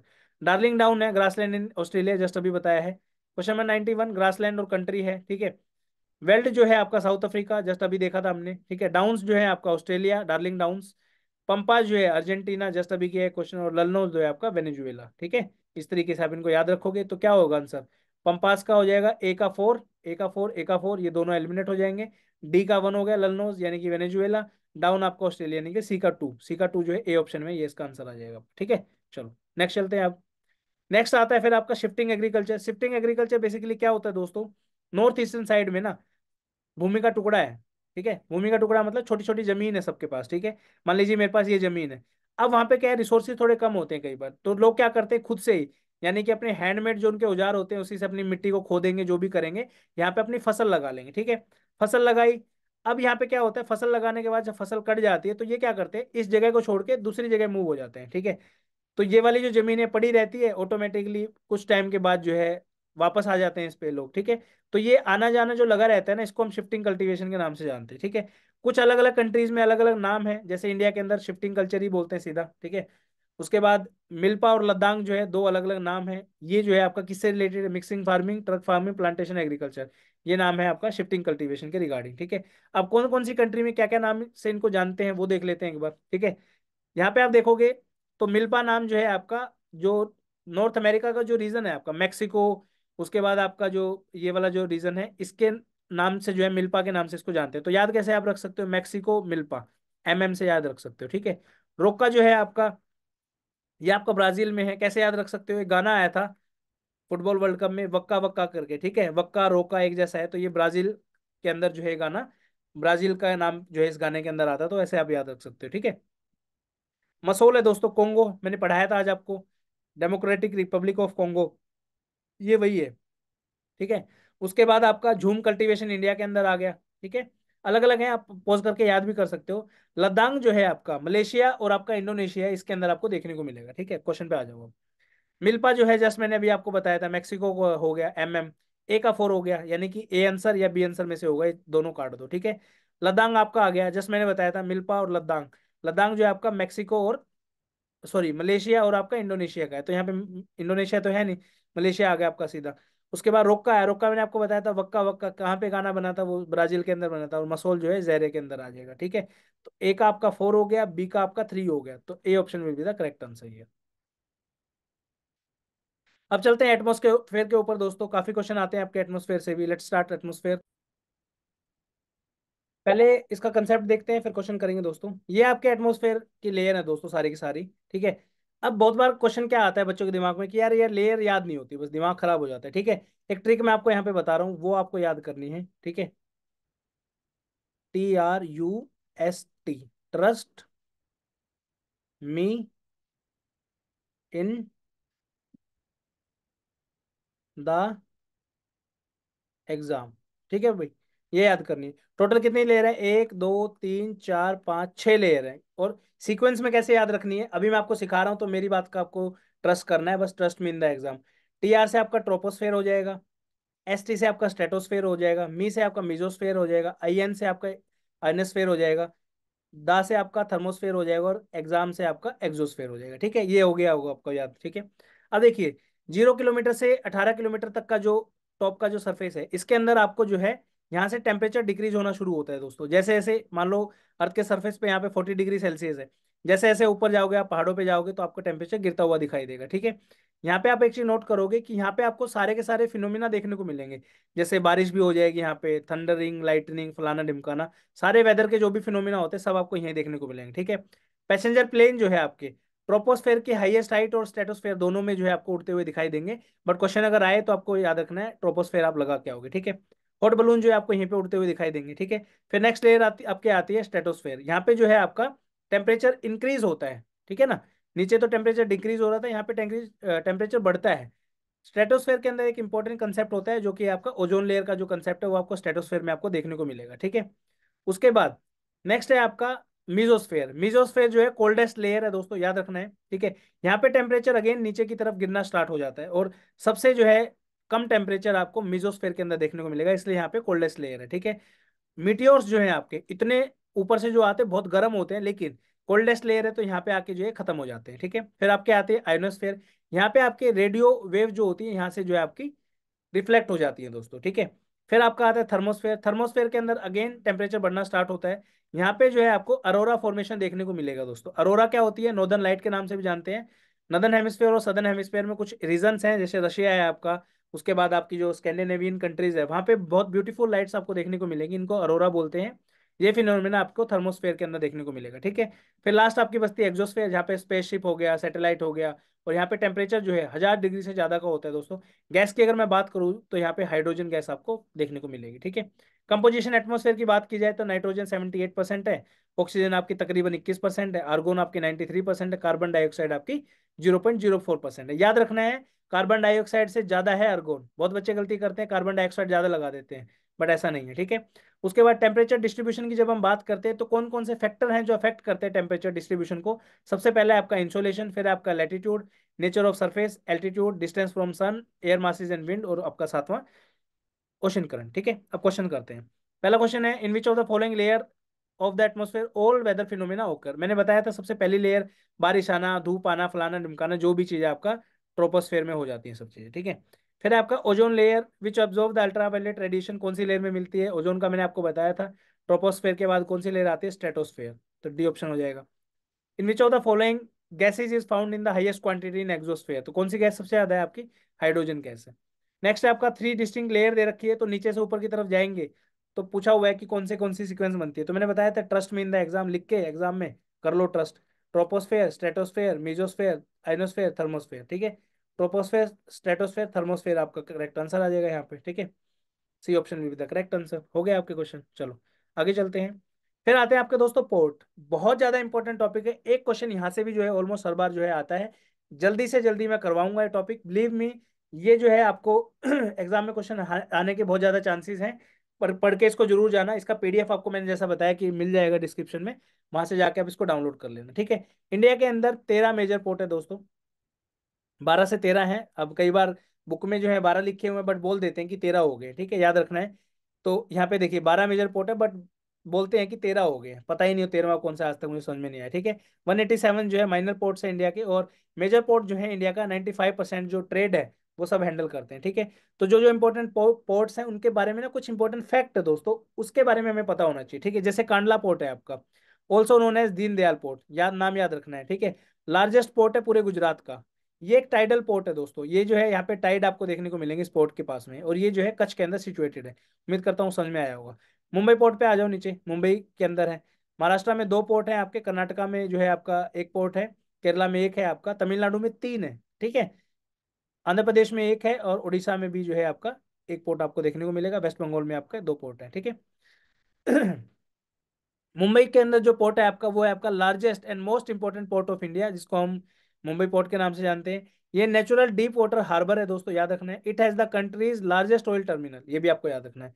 इसी का वेट कम करने के लिए, वेट इन द सेंस इसका बर्डन कम करने के लिए, हमने नावा शावा एयरपोर्ट को जो है बनाया है, जिसको जवाहरलाल नेहरू के नाम से भी जानते हैं।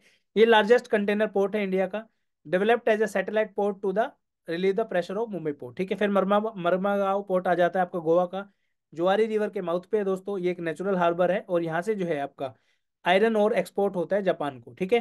फिर आपका आता है न्यू मैंगलोर पोर्ट, ये जो है आपका आयरन और एक्सपोर्ट करता है कुद्रेमुख की जो माइन है, यहाँ पे आपका कुद्रेमुख की माइन है, यहाँ से आयरन और एक्सपोर्ट होता है यहाँ से, ठीक है। फिर आता है हमारा क्वीन ऑफ अरेबियन सी, जिसका नाम है आपका कोचिन पोर्ट या फिर कोची पोर्ट। ये आपकी अरेबियन सी की क्वीन के नाम से जाना जाता है, नेचुरल हार्बर है। एक नेवल बेस भी है दोस्तों, इंडिया का नेवल बेस है। और ये जो है वेम्बनाड लेक के हेड के ऊपर जो है बना हुआ है दोस्तों, याद रखना है। फिर आपका आता है तूतीकोरिन पोर्ट, इसको जो है वीओ चिदम्बरम पोर्ट के नाम से भी जाने जाते हैं, और ये जो है गल्फ ऑफ मन्नार में लोकेटेड है दोस्तों। फिर आपका आता है चेन्नई पोर्ट, ये जो है लार्जेस्ट पोर्ट है बे ऑफ बंगाल के अंदर दोस्तों, याद रखना है।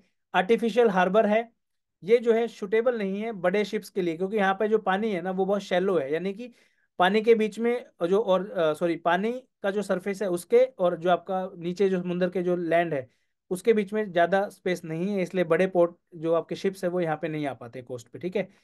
One of the oldest port है ईस्टर्न कोस्ट पे आपका दोस्तों। एनोर पोर्ट आ जाता है, also known as Kamarajar port, first corporate port of India है दोस्तों। ये स्टेटमेंट ना यूं ही उठाएगा यूपीएससी, बिलीव मी। अगर इस पे क्वेश्चन आया ना तो मैं गारंटी दे रहा हूँ इस इमेज से बाहर नहीं आएगा, ठीक है। विशाखापट्टनम पोर्ट है, ये आपका deepest landlocked and well protected port है दोस्तों, इसको हम लैंडलॉक हार्बर के नाम से भी जानते हैं। फिर आपका है Kolkata port, very very important, gateway of east India, only riverine port in India, इसको श्यामा प्रसाद मुखर्जी के पोर्ट के नाम से भी जानते हैं। ओल्डेस्ट ऑपरेटिंग पोर्ट है दोस्तों, और ये जो है हुगली रिवर के ऊपर बना हुआ है, 128 किलोमीटर इनलैंड है आपका बे ऑफ बंगाल से, ठीक है। हल्दिया पोर्ट जो है वो 105 किलोमीटर दूर है कलकत्ता से, और इसको जो है कलकत्ता पोर्ट का जो है बर्डन कम करने के लिए बनाया गया है दोस्तों, ठीक है। क्वेश्चन पे आ जाओ। Which one of the following is the deepest inland and the protected port on the east coast of India, बताया था ना। Protected port on the east coast, deepest landlock and protected port, कहाँ गया, Visakhapatnam, deepest landlock and well protected port, ठीक है। ये आपका CAPF 2023 का क्वेश्चन है दोस्तों, ठीक है। एक बार चेक कर लेना, हम नॉट श्योर सीएपीएफ का है सीएसएफ का है, बट है, लेटेस्ट क्वेश्चन है। 37 का हो जाएगा D, which of the following is a landlock harbour, again आपका विशाखापट्टनम। दीनदयाल पोर्ट जो है किस नाम से जानते हैं, कांडला पोर्ट को दीनदयाल पोर्ट के नाम से जानते हैं दोस्तों। नेक्स्ट आ जाओ, माउंटेन पासिस आगे, बहुत इंपॉर्टेंट है, एग्जाम में आता है डायरेक्टली। बहुत सारे माउंटेन पासिस हैं, गिने चुने 5-6 माउंटेन पास आपको बताऊंगा जो आपको याद रखना है, ठीक है। उसके अलावा सब छोड़ दो, कोई दिक्कत नहीं है, ठीक है। लास्ट का टाइम। सबसे पहले चलेंगे सिक्किम के पास। सिक्किम का जो है नकुला एक इंपॉर्टेंट माउंटेन पास है, नथुला एक इंपॉर्टेंट पास है, और जेलपला इंपॉर्टेंट पास है। 3 माउंटेन पासेज आपको सिक्किम के याद रखने हैं, नक्कू, नथु और जेलप, एक जैसे से है साउंड करने में, ठीक है।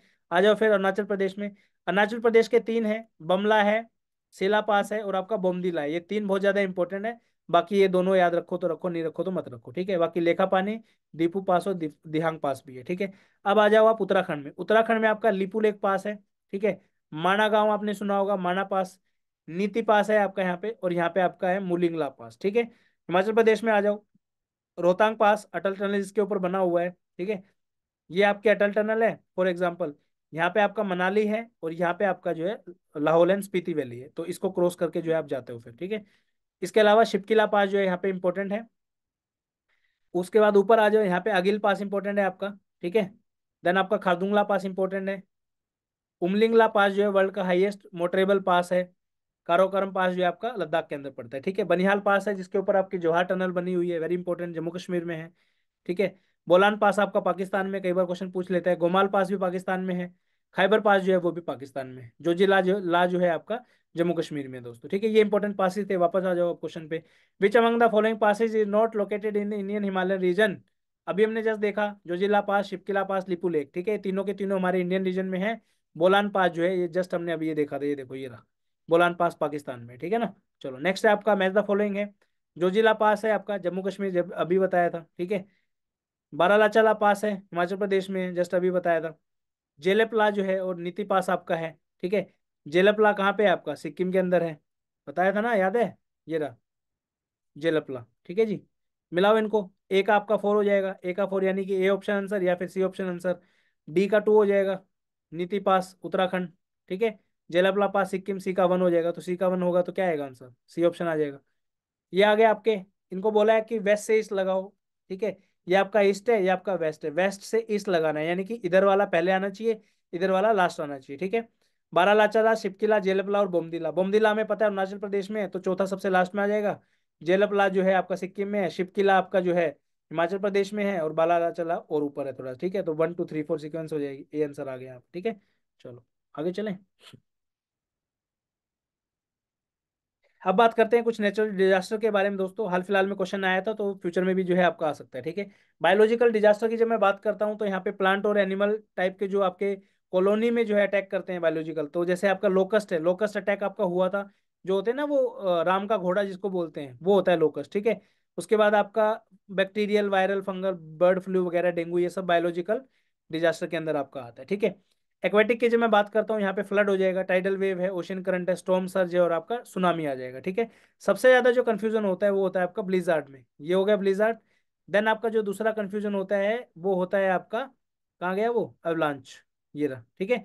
तो इनमें कंफ्यूजन होता है एटमोस्फेयर में और टेरेस्ट्रियल में। टेरेस्ट्रियल मतलब क्या होता है, जिसका इम्पैक्ट जो है आपका अर्थ के ऊपर देखने को मिलता है, यानी कि टेरिटोरियल के उसके ऊपर जो आपका लैंड है उस पर देखने को मिलता है। अर्थक्वेक है, जमीन पे आता है। वोल्केनिक इरप्शन जमीन पे होता है। लैंडस्लाइड जमीन पे होता है। अवलांच जो है वो भी जमीन पे होता है, पहाड़ों में होता है तो जमीन ही। सबसे डेंस है उत्तराखंड का, याद होगा आपको, ठीक है, चमोली में हुआ था जो। देन आपका सोइल इरोजन है, ये भी जमीन पे होता है। ब्लिजार्ड जो है ये आपका एटमोस्फेरिक है। थंडरस्टॉर्म एटमोस्फेरिक है। टोर्नेडो एटमोस्फेरिक है, सब जो है आपके एटमोस्फेरिक है। ड्रोट भी एटमोस्फेरिक है, याद रखना है, जमीन का मत आंकना इसको, क्योंकि हीट की वजह से होता है, ठीक है। लू, कोल्ड वेव वगैरह ये सब जो है आपके एटमोस्फेयर की वजह से है। An avalanche is a type of which of the following disaster. CDS का क्वेश्चन है, एवलांच जस्ट अभी देखा था हमने, ये रहा, ठीक है। तो क्या होगा, सॉरी टेरेस्ट्रियल आएगा, इसका बी आंसर हो गया, ठीक है। इधर आ जाओ, match the following, latest question है 2024 का ये। ब्लिजार्ड है, जस्ट अभी देखा था मैंने, बताया भी था। ब्लिजार्ड जो एटमोस्फेयर हो गया, ए का 2 हो गया, ए का 2 देखो, या तो ये है या ये है। डी का 3 है, लोकस्ट बायोलॉजिकल हो गया। सुनामी जो है आपका एक्वेटिक हो गया, सी का 4 हो गया। तो C option will be the correct answer, ठीक है। उम्मीद करता हूँ सोल्व हो गया होगा। चलो नेक्स्ट आ जाओ ओशन करंट के ऊपर, ठीक है। ओशन करंट बहुत इंपॉर्टेंट है, काफी बार एग्जाम में आता है। चलिए दोस्तों अब देखते हैं ओशन करंट। देखिए दोस्तों बहुत इंपॉर्टेंट टॉपिक है ओशन करंट का। एक क्वेश्चन यहाँ से भी जो है आपका हर बार आता है। हर बार इन द सेंस मेरा मतलब ये है कि यार गिने चुने, जैसे मैंने आपको बताया 200 250 टॉपिक है, उनमें से अगर ओशन करंट का आएगा तो फॉर श्योर शॉर्ट इसमें से क्वेश्चन आपका आने वाला है, और बहुत ईजी क्वेश्चन आता है। एक बार आपने याद कर लिया, मैं आपको याद करा दूंगा, डोंट वरी, चिंता करने की आवश्यकता नहीं है, ठीक है। दो चीजें आपको समझनी है, ठीक है। ये आपकी पृथ्वी है, ठीक है। ये आपके एक्सिस पे झुकी हुई है इधर, और ये आपका सन है, यहाँ से सारी ओर जो है, चारों ओर जो है आपकी लाइट आ रही है, ठीक है। तो ये जो रीजन है ना आपका इक्वेटोरियल जो रीजन है, इसके ऊपर डायरेक्टली सनलाइट पड़ती है, इतना तो कंसेप्ट आपको पता ही चल गया हो, ठीक है। तो यानी कि ये जो रीजन है आपका, ये रीजन जो है गर्म रीजन है, यानी कि यहाँ पे जो है वाटर का टेम्परेचर वो ज्यादा होगा, यानी कि ये हॉट एरिया होगा, ठीक है। पोल जो है आपके, यहाँ पे सनलाइट पहुंचती ही नहीं है, ठीक है। तो ये वाला जो एरिया है, ये इलाका आपका ठंडा होगा। ठंडा कैसे होगा, कोल्ड आप इसको बोल सकते हो, ठीक है। अब क्या है, पानी आप देखोगे ये ओशन का सरफेस है, इसके नीचे हमें ऐसा लगता है कि पानी थोड़ा थोड़ा हिल रहा है, लेकिन अंदर ही अंदर ना पानी कई 1000 किलोमीटर्स ट्रेवल करता है, यानी कि एक जगह कोई चीज है पानी, तो ये पानी घूम के जो है इधर तक भी जाता है, ठीक है ना, इस तरीके से लंबा ट्रेवल करता है। तो ये अलग अलग नाम है। क्वेश्चन जो है सॉल्व करने का हमारा सीधा सा मकसद है भाई, पेपर में क्वेश्चन आएगा, मुझे ठीक करके आना हो किसी भी अर्थ में, तो इनको याद करने की थोड़ी छोटी मोटी ट्रिक देख लेते हैं एक बार, ठीक है। सबसे पहले मैं इक्वेटोरियल रीजन को ड्रॉ कर लेता हूँ यहाँ पे, ठीक है। ये आपका इक्वेटोरियल रीजन मैंने यहाँ पे ड्रॉ कर लिया, ठीक है, ये आपका इक्वेटर के आसपास का रीजन है, ठीक है। इसके आसपास जितने भी ओशन करंट दिखेंगे ना वो सब आपके वार्म करंट होंगे, यानी कि हॉट करंट होंगे, ठीक है। याद रखना, रेड कलर जो भी आप दिख रहा है ये आपका सारा वार्म करंट है। अब कौन कौन से हैं, north equatorial, south equatorial, equatorial के नॉर्थ में और साउथ में हो गया, ठीक है। ये आपका साउथ इक्वेटोरियल है, ये आपका नॉर्थ इक्वेटोरियल हो गया सेम, ये भी आपका नॉर्थ इक्वेटोरियल साउथ इक्वेटोरियल, ये सारा का सारा एक ही करंट है, बस अलग अलग जगह घूम रहा है, ठीक है। अब बात करते हैं कौन से ऐसे करंट हैं जो आपके वार्म करंट है, ठीक है। एक चीज और ध्यान रखना है, मान लीजिए ये आपका कॉन्टिनेंट है, ठीक है। इस कॉन्टिनेंट का ये वाली जो साइड है ये ईस्टर्न साइड है आपकी, और ये वाली जो साइड है वेस्टर्न साइड है। Majority of the cold current जो होंगे आपके वो वेस्टर्न साइड में आपको देखने को मिलेंगे, ठीक है। जैसे कि आपका पेरू करंट, इधर आपका बेंगुएला करंट, इधर आपका वेस्टर्न ऑस्ट्रेलियन करंट जो है, सारे के सारे आपके जो है आपके, ये आपके कोल्ड करंट है, ठीक है, वेस्टर्न साइड पे। और ईस्टर्न साइड वाले हैं वो आपके सारे के सारे सदर्न हेमिस्फेयर की अभी मैं बात कर रहा हूँ, वो सारे आपके क्या हैं, आपके हॉट करंट है, ठीक है, या फिर वार्म करंट है। जैसे कि आपका ब्राजील करंट है, अगुलास है, उसके बाद आपका ईस्ट ऑस्ट्रेलियन करंट है, इस तरीके से, ठीक है। इधर आपका क्यूरोशियो है, और आपका गल्फ स्ट्रीम है, इस तरीके से, ठीक है। तो ये हो गए होंगे। अब देखो कुछ चीजें ऐसे हैं, ठीक है, उनको आपको थोड़ा सा मेमोराइज करवा देता हूँ मैं, ठीक है।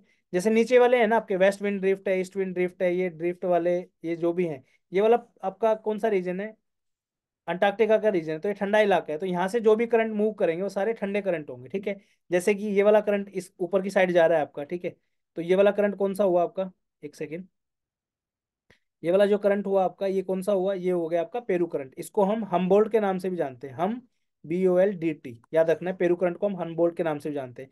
इसकी एक छोटी सी स्ट्रीम इधर से आगे निकल जाती है, एक इधर से जो है आपका अर्जेंटीना की साइड से जाती है आपका ब्राजील वाले एरिया से, ठीक है। इसको हम बोलते हैं फोकलैंड करंट, क्या बोलते हैं, FALK, फोकलैंड करंट, ठीक है। ये वाला फोकलैंड क्यों बोलते हैं, ये जो रीजन है ना यहाँ पे, ये जो छोटा सा आइलैंड है ये आपका फोकलैंड आइलैंड है, ठीक है, इसलिए इसको फोकलैंड करंट के नाम से जानते हैं, ठीक है। ऊपर से फिर एक ब्राजील है आपका, ये ब्राजील है, तो ऊपर से नीचे की तरफ एक करंट आ रहा है इक्वेटर से नीचे की तरफ, वो है आपका ब्राजील। अब ब्राजील ऊपर है तो ऊपर से नीचे की तरफ आएगा तो ब्राजील करंट हो गया, ये वार्म करंट है, क्यों, ईस्टर्न साइड में है। इधर आ जाओ फिर, इधर आप देखोगे A और B, ठीक है। बेंगुएला जो है आपका कोल्ड करंट है, ये आप 2-3 बार आप पढ़ोगे ना, रिवाइज करोगे, याद हो जाएगी, कोई बड़ी बात नहीं, ठीक है। ये आपका मोजाम्बिक क्यों है, ये आपका अफ्रीकन वो है पूरा कॉन्टिनेंट है, तो इन दोनों के बीच से करंट फ्लो होता है, इसको हम बोलते हैं अगुलास करंट करंट, ठीक है, तो याद रखना है। उसके बाद आपका ये आपका आ गया इधर ईस्टर्न ऑस्ट्रेलियन करंट, ये आपका वेस्टर्न ऑस्ट्रेलियन, में बताया था वेस्टर्न साइड जितने भी हैं वो ऑलमोस्ट कोल्ड करंट होते हैं, ईस्ट वाले आपके जो है वार्म करंट होते हैं, ठीक है। तो नीचे वाले हमने सारे कर लिए, साउथ वाले। अब आ जाओ आपका ऊपर नॉर्थ वालों के पास में, ठीक है। नॉर्थ में आप देखोगे यहाँ पे सोमालिया है आपका, तो ईस्ट, ये जो इक्वेटर से ऊपर की तरफ कोई करंट अगर जा रहा है तो वो आपका वार्म करंट होगा, जैसे कि आपका सोमालिया करंट हो गया, ठीक है। इधर आपका नॉर्थ इक्वेटोरियल करंट है, या आगे जाके जो है गल्फ स्ट्रीम में मिल जाता है ऐसे, तो गल्फ स्ट्रीम भी आपका जो है वार्म करंट हो जाएगा, ठीक है। इधर से जो आपके इक्वेटोरियल जो आपका ये वाला जो करंट है नॉर्थ इक्वेटोरियल, ये भी आपका वार्म करंट है, ठीक है। अब यहाँ पे दो करंट है जो कंफ्यूज करते हैं, ओयाशियो एंड क्यूरोशियो, ठीक है, इनको याद करवाता हूँ बहुत बढ़िया तरीके से, ठीक है। अच्छा एक गेम याद करते हैं, गेम नहीं सॉरी, एक स्टोरी याद कर लेते हैं, ठीक है। अब फॉर एग्जाम्पल कोई अब व्यक्ति रोता है, मान लो, ठीक है, कोई व्यक्ति रोता है, रोने पे क्या आता है, आंसू आते हैं, ठीक है। आंसू आते हैं तो मतलब क्या होता है, आदमी गर्म हो जाता है अंदर से, बॉडी उसकी हीटअप हो जाती है, ठीक है। तो हीटअप हो जाती है यानी कि वो में, तो क्यों रोया, ठीक है, क्यूरोशियो मतलब क्यों रोया, रोने का मतलब क्या है, गर्म होना, तो ये आपका हॉट करंट हो गया, ठीक है। कहाँ से जाता है, जापान के साइड से जाता है, ठीक है। उसके बाद है ओयाशियो, ओयाशियो को आप कैसे याद रख सकते हो, ओयो, ठीक है। ओयो हम जाते हैं पार्टी करने, पार्टी करते हैं तो क्या करते हैं, कोल्ड ड्रिंक पीते हैं, कोल्ड ड्रिंक कैसी होती है, ठंडी होती है, तो ओयाशियो मतलब कोल्ड करंट हो गया आपका, ठीक है। देन आ जाओ इस साइड में, गल्फ स्ट्रीम का मैंने आपको बताया था, इसकी दो ब्रांचें निकलती है, इस तरीके से जाती है, एक नॉर्थ अटलांटिक ड्रिफ्ट साइड चली जाती है ऊपर, और ये नॉर्वेगियन करंट से घूम के जो है आपकी नीचे आपका ऊपर का ठंडा पानी लेके आती है, और ये जो है आपका ईस्ट ग्रीनलैंड करंट है। इधर से आपका लेब्राडोर है, लेब्राडोर को कैसे याद रखोगे, लेब्राडोर जो है ना डोगी होता है, ठीक है। तो लेब्राडोर जो डोगी है ना वो बहुत कूल है, मतलब बहुत प्यारा लगता है, तो कूल कूल सा है, तो उसको याद रख सकते हो आप, लेब्राडोर को एज अ कूल, ठीक है, ठंडा है, ठीक है। उसके बाद कैनरी करंट है, कैनरी को आप कोल्ड से याद रख सकते हो, कोल्ड कैनरी, CC हो गया, ठीक है। नॉर्वेगियन आपका जो है ये आप याद रखना पड़ेगा, ये हॉट करंट है, ठीक है। प्रैक्टिस करोगे ना ज़्यादा टाइम नहीं लगेगा, याद हो जाएगी। फिर आपका कैलिफोर्निया है, कैलिफोर्निया जो है ये वाला रीजन आपका कैलिफोर्निया का है, ये ऊपर से नीचे की तरफ आता है, तो ये जो है ठंडा करंट है आपका, कोल्ड करंट है, उस ऊपर से आता है, ठीक है। तो अब इसमें आप कैसे याद रखोगे, कैलिफोर्निया में आप देखोगे ना बहुत सारे जैसे आपके बड़े बड़े एंटरप्रेन्योर्स रहते हैं, फेसबुक का हेडक्वार्टर, गूगल का हेडक्वार्टर वगैरह सब जो है आपके कैलिफोर्निया वाले रीजन में, आपको सैन फ्रांसिस्को कैलिफोर्निया देखने को मिलेंगे। अब ये सब लोग ना बहुत कूल लोग हैं, ठीक है, बहुत मस्त लोग हैं, तो इसलिए आप उसको CC से याद रख सकते हो, C कैलिफोर्निया, C से आपका कोल्ड करंट, ठीक है। उम्मीद करता हूँ याद हो गए होंगे। चलो अब चलते हैं क्वेश्चन सॉल्व करते हैं इसका आपका। ठीक है, आ जाओ। Which one of the following is not a cold current ocean? ठीक है, कोल्ड करंट में मैंने आपको क्या बताया था, जो कि वेस्टर्न साइड में होंगे एक तो, और दूसरा मैंने ट्रिक भी हमने याद करने की कोशिश की थी। ठीक है, कैनरी आपका सीसी मैंने आपको बताया था, तो ये तो कोल्ड करंट है, तो ये तो नहीं आंसर हो सकता। बेंगुएला मैंने आपको बताया था, ए और बी। अफ्रीका के एक साइड में ए है, दूसरा आपका बी है, बी बेंगुएला, वेस्ट साइड में तो ये कोल्ड हो गया। फोकलैंड का मैंने आपको क्या बताया था, नीचे से फोकलैंड आइलैंड के पास से जो ऊपर जा रहा है, जो अर्जेंटीना के पास में था आपका, वो भी कोल्ड करंट है। क्यूरोशियो आ गया, रट्टा मार लो, बताया था मैंने, क्यू रोया। क्यू रोया मतलब हॉट करंट यानी कि वार्म करंट हो जाएगा। ठीक है, तो आपका डी ऑप्शन करेक्ट आंसर आ जाएगा यहाँ पे। ठीक है, उम्मीद करता हूँ ये आपको कंसेप्ट समझ में आया होगा। अगर लाइक कर दो यार, अगर पसंद आ गया हो तो, बहुत मेहनत से बना रहा हूँ। ठीक है, अब बात करते हैं लेक्स के बारे में। कुछ क्वेश्चन लेक्स पे आते हैं, बहुत इंपॉर्टेंट लेक का कंसेप्ट। कई बार जो है क्वेश्चन लेक्स पे आता है, बट बच्चे गलती करके आते हैं। अभी जो है लेक्स को पढ़ते हैं अच्छे से। तो लेक से भी काफी सारे क्वेश्चन आपके दोस्तों आ जाते हैं, तो lake is very very important.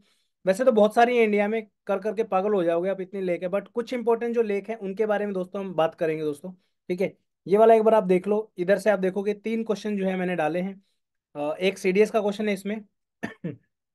दूसरा जो है आपका 2 क्वेश्चन हो रहे हैं, वो भी शायद सीडीएस और एनडीए के ही होंगे।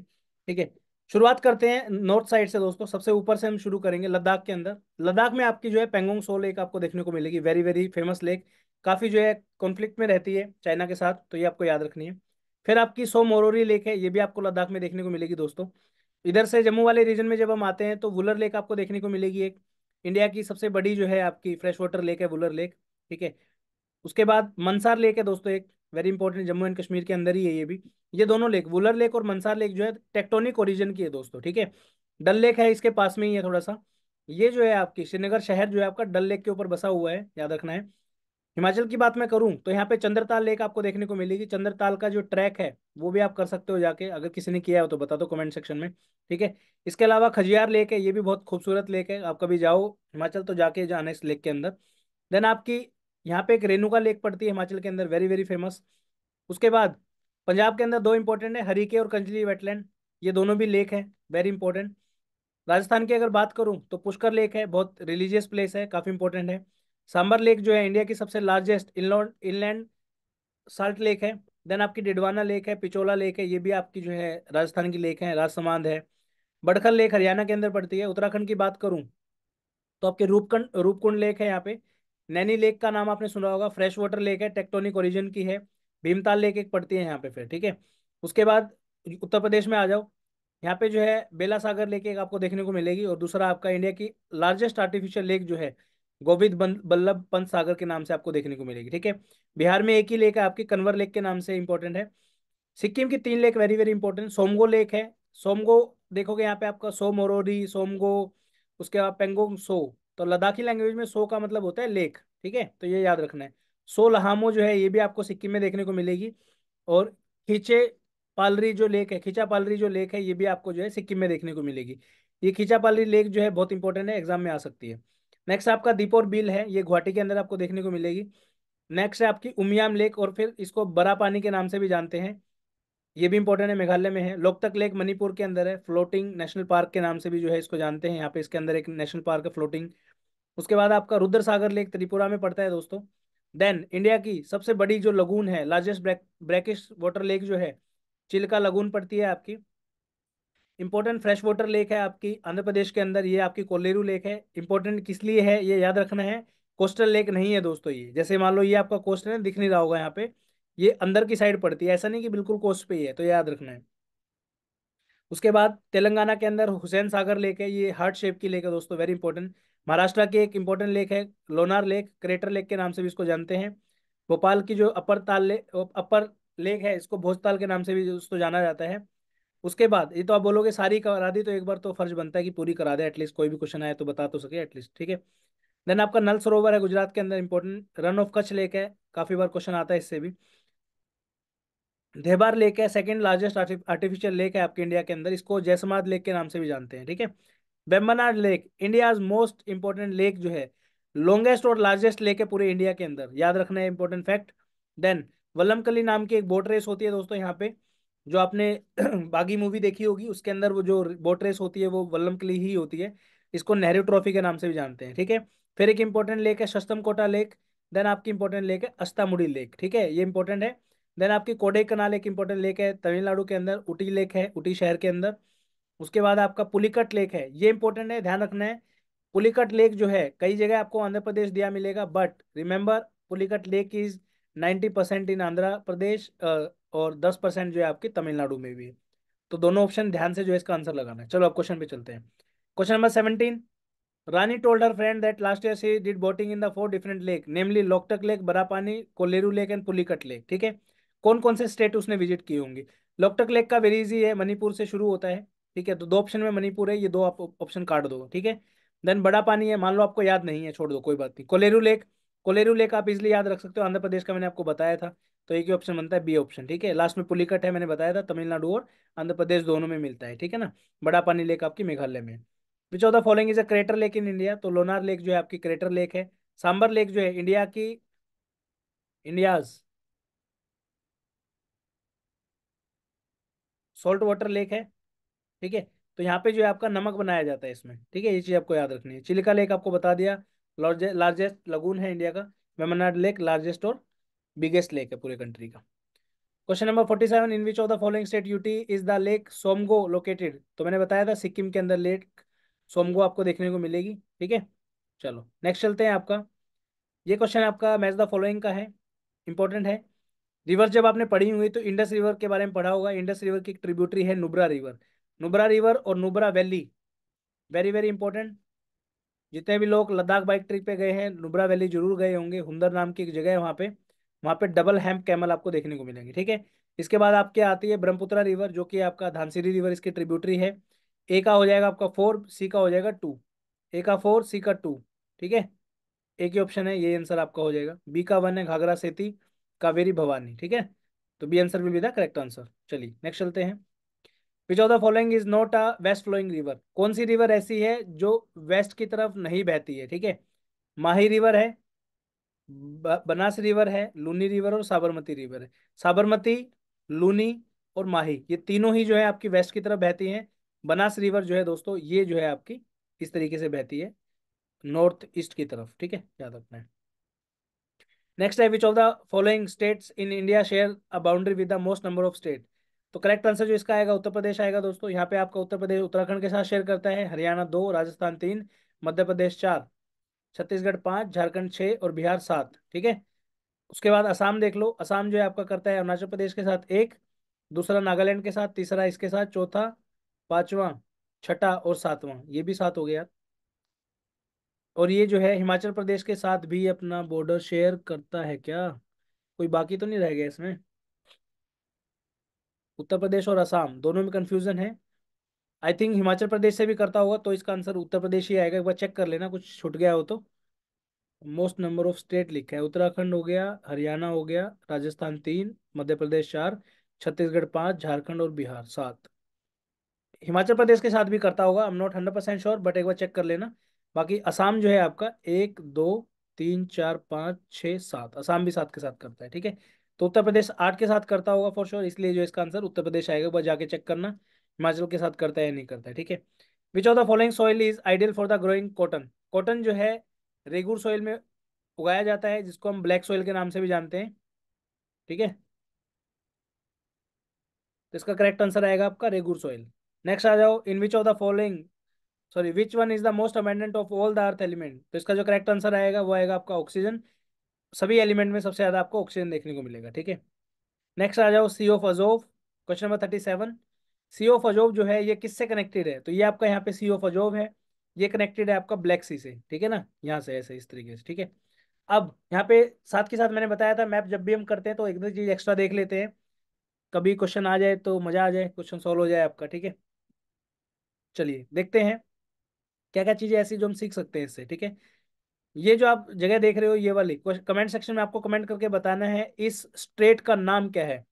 ठीक है, और ये सी जो है इसको हम सी ऑफ मरमरा के नाम से जानते हैं, ये आपका ब्लैक सी है, ये आपका एजियन सी है। ठीक है, उसके बाद ये जो आपकी कंट्री है ये आपकी है टर्की, और ये जो आपकी रिवर दिख रही है आपको ये है आपकी टिग्रिस रिवर। ठीक है ना, उसके बाद इधर आ जाओ, ये आपका कैस्पियन सी है, वेरी इंपॉर्टेंट। यहाँ पे 3 अलग अलग छोटी छोटी कंट्री हैं, अजरबैजान, जॉर्जिया और अर्मेनिया, वेरी वेरी इंपॉर्टेंट। इन तीनों कंट्री के साथ जो मैंने ये वाला एरिया मार्क किया है इसको हम कॉकसस माउंटेन के साथ जोड़ते हैं दोस्तों। लिखते हैं। क्वेश्चन आता है कैस्पियन लेक के अंदर कौन सी रिवर आके ड्रेन करती है, तो नाम याद रखना है, वोल्गा रिवर ड्रेन करती है। ब्लैक सी में कौन कौन सी करती है, दनीपर, ये आके ड्रेन यहाँ पे कर रही है, इधर से आके आपकी करेगी डॉन रिवर, ठीक है। ये दो रिवर आपको याद रखनी है। मरियापोल एक सिटी है इंपॉर्टेंट, ये आपकी यूक्रेन की सिटी है, कीव होगी आपकी, खार्किव होगी, ठीक है, मरियापोल होगी, ओडेसा होगी, ये सारी की सारी आपकी जो है यूक्रेन की सिटीज हैं, याद रखना है, ठीक है। उसके अलावा कोई और इंपॉर्टेंट चीज है यहाँ पे, बिल्कुल है। ये जो एरिया देख रहे हो आप टर्की के अंदर, इसको हम एनाटोलियन प्लेटो के नाम से जानते हैं, ठीक है, एनाटोलियन। इस पे क्वेश्चन ऑलरेडी आ चुका है बट मैंने नहीं डाला है, बट याद रखना है, आ चुका है इस पे, ठीक है। चलो आगे चलते हैं। क्वेश्चन है trans Siberian railway from Saint Petersburg to Vladivostok does not run across, ठीक है। ये ट्रेन जो है सेंट पीटर्सबर्ग से शुरू होकर व्लादिवोस्तोक तक जाती है। कौन सा ऐसा रीजन है जहां से ये ट्रेन पास नहीं होती है, ठीक है। पहला है आपका अल्टाई रेंज, दूसरा है आपका कोकसस माउंटेन, तीसरा है आपका यूराल माउंटेन, चौथा है आपका ओबियन येंसई रिवर, ठीक है। तो इसमें आप देखोगे एल्टाई का नाम आपने नहीं सुना होगा, यूराल का भी नहीं सुना होगा, मे बी ओबियन येंसई का भी ना सुना हो, ठीक है। यूराल बाकी इजी है, इसका शायद सुना होगा, बट ये दो नहीं सुने होंगे, ठीक है। अब मैंने अभी जस्ट आपको पिछली स्लाइड में बताया था कोकसस माउंटेन के बारे में, कहाँ है, ब्लैक सी और कैस्पियन सी के बीच में है, यानी कि इस रीजन में है। ट्रेन यहाँ से लेके यहाँ जा रही है आपकी, ठीक है। तो रूट में देखो कहीं आसपास लगता है, ये आपका आंसर हो जाएगा, कोकसस माउंटेन के थ्रू पास नहीं होती है, ठीक है। तो सेंट पीटर्सबर्ग जो है वो मॉस्को से ऊपर पड़ता है नॉर्थ की साइड में, नीचे आपका मॉस्को है कैपिटल ऑफ रशिया, इधर से ऐसे करके आएगी आपकी, ये आपका यूराल माउंटेन से इस तरीके से यहाँ पे इसको क्रॉस करेगी, ये आपकी ओबी रिवर है, ये ऐसे वाली जो है, ये आपकी येंसई रिवर है, ये आपका अल्टाई माउंटेन्स है। तो याद रखना है मंगोलिया के साथ में जो है आपको अल्टाई माउंटेन देखने को मिलेंगे। गोबी डेजर्ट जो है आपका वो आपको चाइना और मंगोलिया में देखने को मिलेंगे। रशिया की एक इंपॉर्टेंट लेक है जिसका नाम है lake Baikal, very very important, याद रखना है आपको। एक लेक है आपकी लेक बल्कश, ठीक है, ये आपकी कजाकिस्तान के अंदर आपको देखने को मिलेगी। चलिए दोस्तों आगे चलते हैं। नेक्स्ट है आपका active volcano, very very important, कई बार लोकेशन बेस्ड क्वेश्चन पूछ लेते हैं, ठीक है। जैसे कि फॉर एग्जांपल माउंट मेरापी, इस पे तो मैं ये कहूँ, अगर ये कह दूं ना कि 10 बार क्वेश्चन आया तो वो भी कम है। माउंट मेरापी इंडोनेशिया के अंदर है दोस्तों। देन आपका माउंट वेसुवियस है और शाकुर रजीमा है, ठीक है। अगर आपको एक भी नाम कभी याद ना रहे तो हमेशा ये नाम याद रखना, जीमा, फुकुशिमा, हुशु, ये सब जो है इस तरीके के नाम जापानीज नेम होते हैं, ठीक है। तो शिकुजिमा जो भी ये लिखा हुआ है ये जापान का है, तो बी का 3 हो जाएगा, ठीक है। और ए का आपका क्या होगा यहाँ पे 4, ए का 4 और बी का 3, दो ही ऑप्शन है आपका, डी ऑप्शन करेक्ट आंसर है। सी का माउंट वेसुवियस जो है आपका इटली में पड़ता है और माउना लोवा जो है हवाई आइलैंड में पड़ता है आपका, तो डी ऑप्शन भी द करेक्ट आंसर। नेक्स्ट है आपका मणिकरण, वेरी इंपॉर्टेंट, CDS 1 2022 के अंदर आया है, CISF ACLDC 2024 के अंदर अभी आया है, ठीक है। तो मणिकर्ण भी दूसरा माउंट मेरापी हो रखा है, पता नहीं कितनी बार क्वेश्चन पेपर में आएगा, बट इजी क्वेश्चन है, काफी बार एग्जाम में आया है, तो आपको पता होना चाहिए। मणिकर्ण जो है हिमाचल प्रदेश में पड़ता है। काफी लोग आप में से घूमने गए होंगे, पार्वती वैली का आपने नाम सुना होगा, कसोल का आपने नाम सुना होगा, ठीक है। जो लोग स्पेसिफिकली ये वाली कैटेगरी के लोग हैं, ठीक है, जो यहाँ पे आग लगा के इस तरीके से, समझ गए ना, बोलना नहीं चाहता मैं बट समझ जाओ, ठीक है।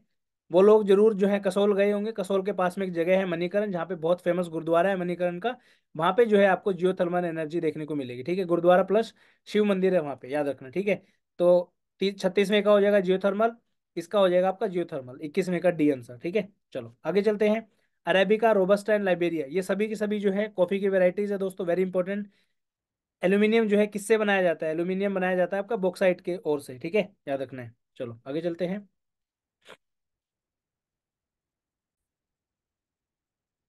Snow, sleet, hail are the forms of, किसके फॉर्म्स है, इवेपोरेशन, ट्रांसपिरेशन, कंडेंसेशन, प्रेसिपिटेशन।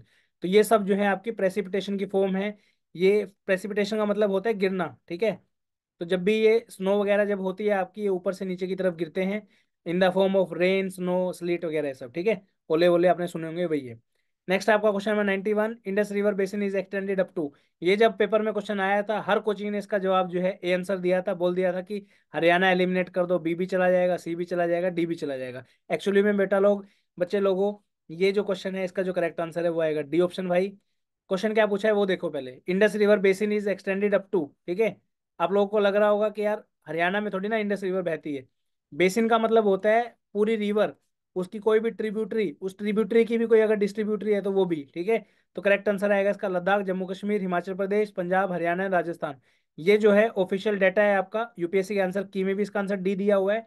ये जब आप पढ़ोगे तो इंडस रिवर बेसिन जो है आपका जम्मू कश्मीर, हिमाचल प्रदेश, पंजाब, पार्ट ऑफ राजस्थान, हरियाणा, ठीक है, चंडीगढ़ यूनियन टेरिटरी, इन सबके थ्रू जो है इसका बेसिन आपको देखने को मिलेगा। ठीक है, चलो नेक्स्ट है आपका, which type of vegetation will you find on the way as you travel from Bikaner to Konark by road by shortest distance. ठीक है, बना लेते हैं भाई जी। अब देखो इस चीज के लिए ना आपको थोड़ा थोड़ा नॉलेज होना जरूरी है, अगर बिल्कुल ही बेवकूफ़ों की तरह एग्जाम में बैठोगे तो कैसे क्वेश्चन कर पाओगे, ठीक है, नहीं कर पाओगे। मैप थोड़ा सा बढ़िया बन जा।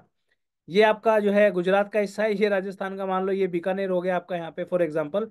यहाँ पे आपका जो है उड़ीसा का चिल्का है। ठीक है, यही पूछा ना, कोणार्क है, सॉरी, कोणार्क। ये आपका जो है उड़ीसा के अंदर पड़ता है, बिल्कुल कोणार्क का सन टेम्पल जो है आपका यहाँ पे आपको देखने को मिलेगा। अब बोला है कि शॉर्टेस्ट डिस्टेंस, शॉर्टेस्ट डिस्टेंस तो यही हो सकता है इधर से, यानी कि राजस्थान से होके मध्य प्रदेश, मध्य प्रदेश से होके छत्तीसगढ़, छत्तीसगढ़ से होके उड़ीसा, इस साइड से जाना है। ठीक है, अब देखो इसमें कैसे कैसे आपको वो देखने को मिलेगा। सबसे पहले देखो बीकानेर में क्या है आपका। ठीक है, बीकानेर में जब आप देखोगे, मोइस्ट डेसिडियस तो हो नहीं सकता, तो ये तो काट दो आपका। डेजर्ट हो सकता है, बिल्कुल हो सकता है। ट्रॉपिकल थोरनी जो है ये भी नहीं है, डेजर्ट है प्योरली बीकानेर रीजन। ठीक है, तो डेजर्ट आ गया पहला। दूसरा आपका क्या दिया है, ट्रॉपिकल थोरनी दिया है, यहाँ पे भी ट्रॉपिकल थोरनी दिया है। ठीक है, तो दोनों ये भी सही है, तो या तो बी आंसर होगा या आपका डी आंसर होगा। नेक्स्ट क्या दिया है आपका, नेक्स्ट दिया है मोइस्ट डेसिडियस, तो और लास्ट में दिया है आपका मैंग्रोव। ठीक है, इसमें मैंग्रोव लास्ट में दिया है, ये सेकंड लास्ट दिया। अब खुद सोचो, मतलब कोस्ट पे तो आपका मोइस्ट डेसिडियस हो रहा है और मैंग्रोव आपने अंदर बना दिया, तो ये कैसा क्वेश्चन है। ठीक है, करेक्ट सीक्वेंस जो आएगा वो आएगा आपका डेजर्ट, डेजर्ट के बाद आपका ट्रॉपिकल थोरनी, ट्रॉपिकल थोरनी के बाद मोइस्ट डेसिडियस, जो ये वाला रीजन है ना छत्तीसगढ़ वाला, ये मोइस्ट डेसिडियस के अंदर आएगा। देन आपका लास्ट में फाइनली आएगा मैनग्रोव्स। ठीक है, तो इसका जो करेक्ट आंसर आएगा आपका बी ऑप्शन हो जाएगा। सीडीएस 2022 का क्वेश्चन है दोस्तों। ठीक है, ये ऑलरेडी मैं आपको करा चुका हूँ, पीडीएफ में जाके पढ़ लेना, कोई दिक्कत नहीं है। नेक्स्ट है आपका, which of the following Indian state has the longest coast line, ये भी मैंने ऑलरेडी आपको कराया है, Gujarat is the correct answer. फिर आपका आता है आंध्र प्रदेश, फिर आपका आता है तमिलनाडु। ठीक है, नेक्स्ट आता है, in which of the following highland of the India can you find temperate forest called sholas. Shola जो है आपको नीलगिरी, जो आपकी माउंटेन्स है वहां पे आपको देखने को मिलेगा। शोला का मतलब होता है प्योर। ठीक है, ये वो शोला शबनम नहीं है, कभी उसको देख के याद करो, गोविंदा याद आ जाए आपको। ठीक है, याद रखना है।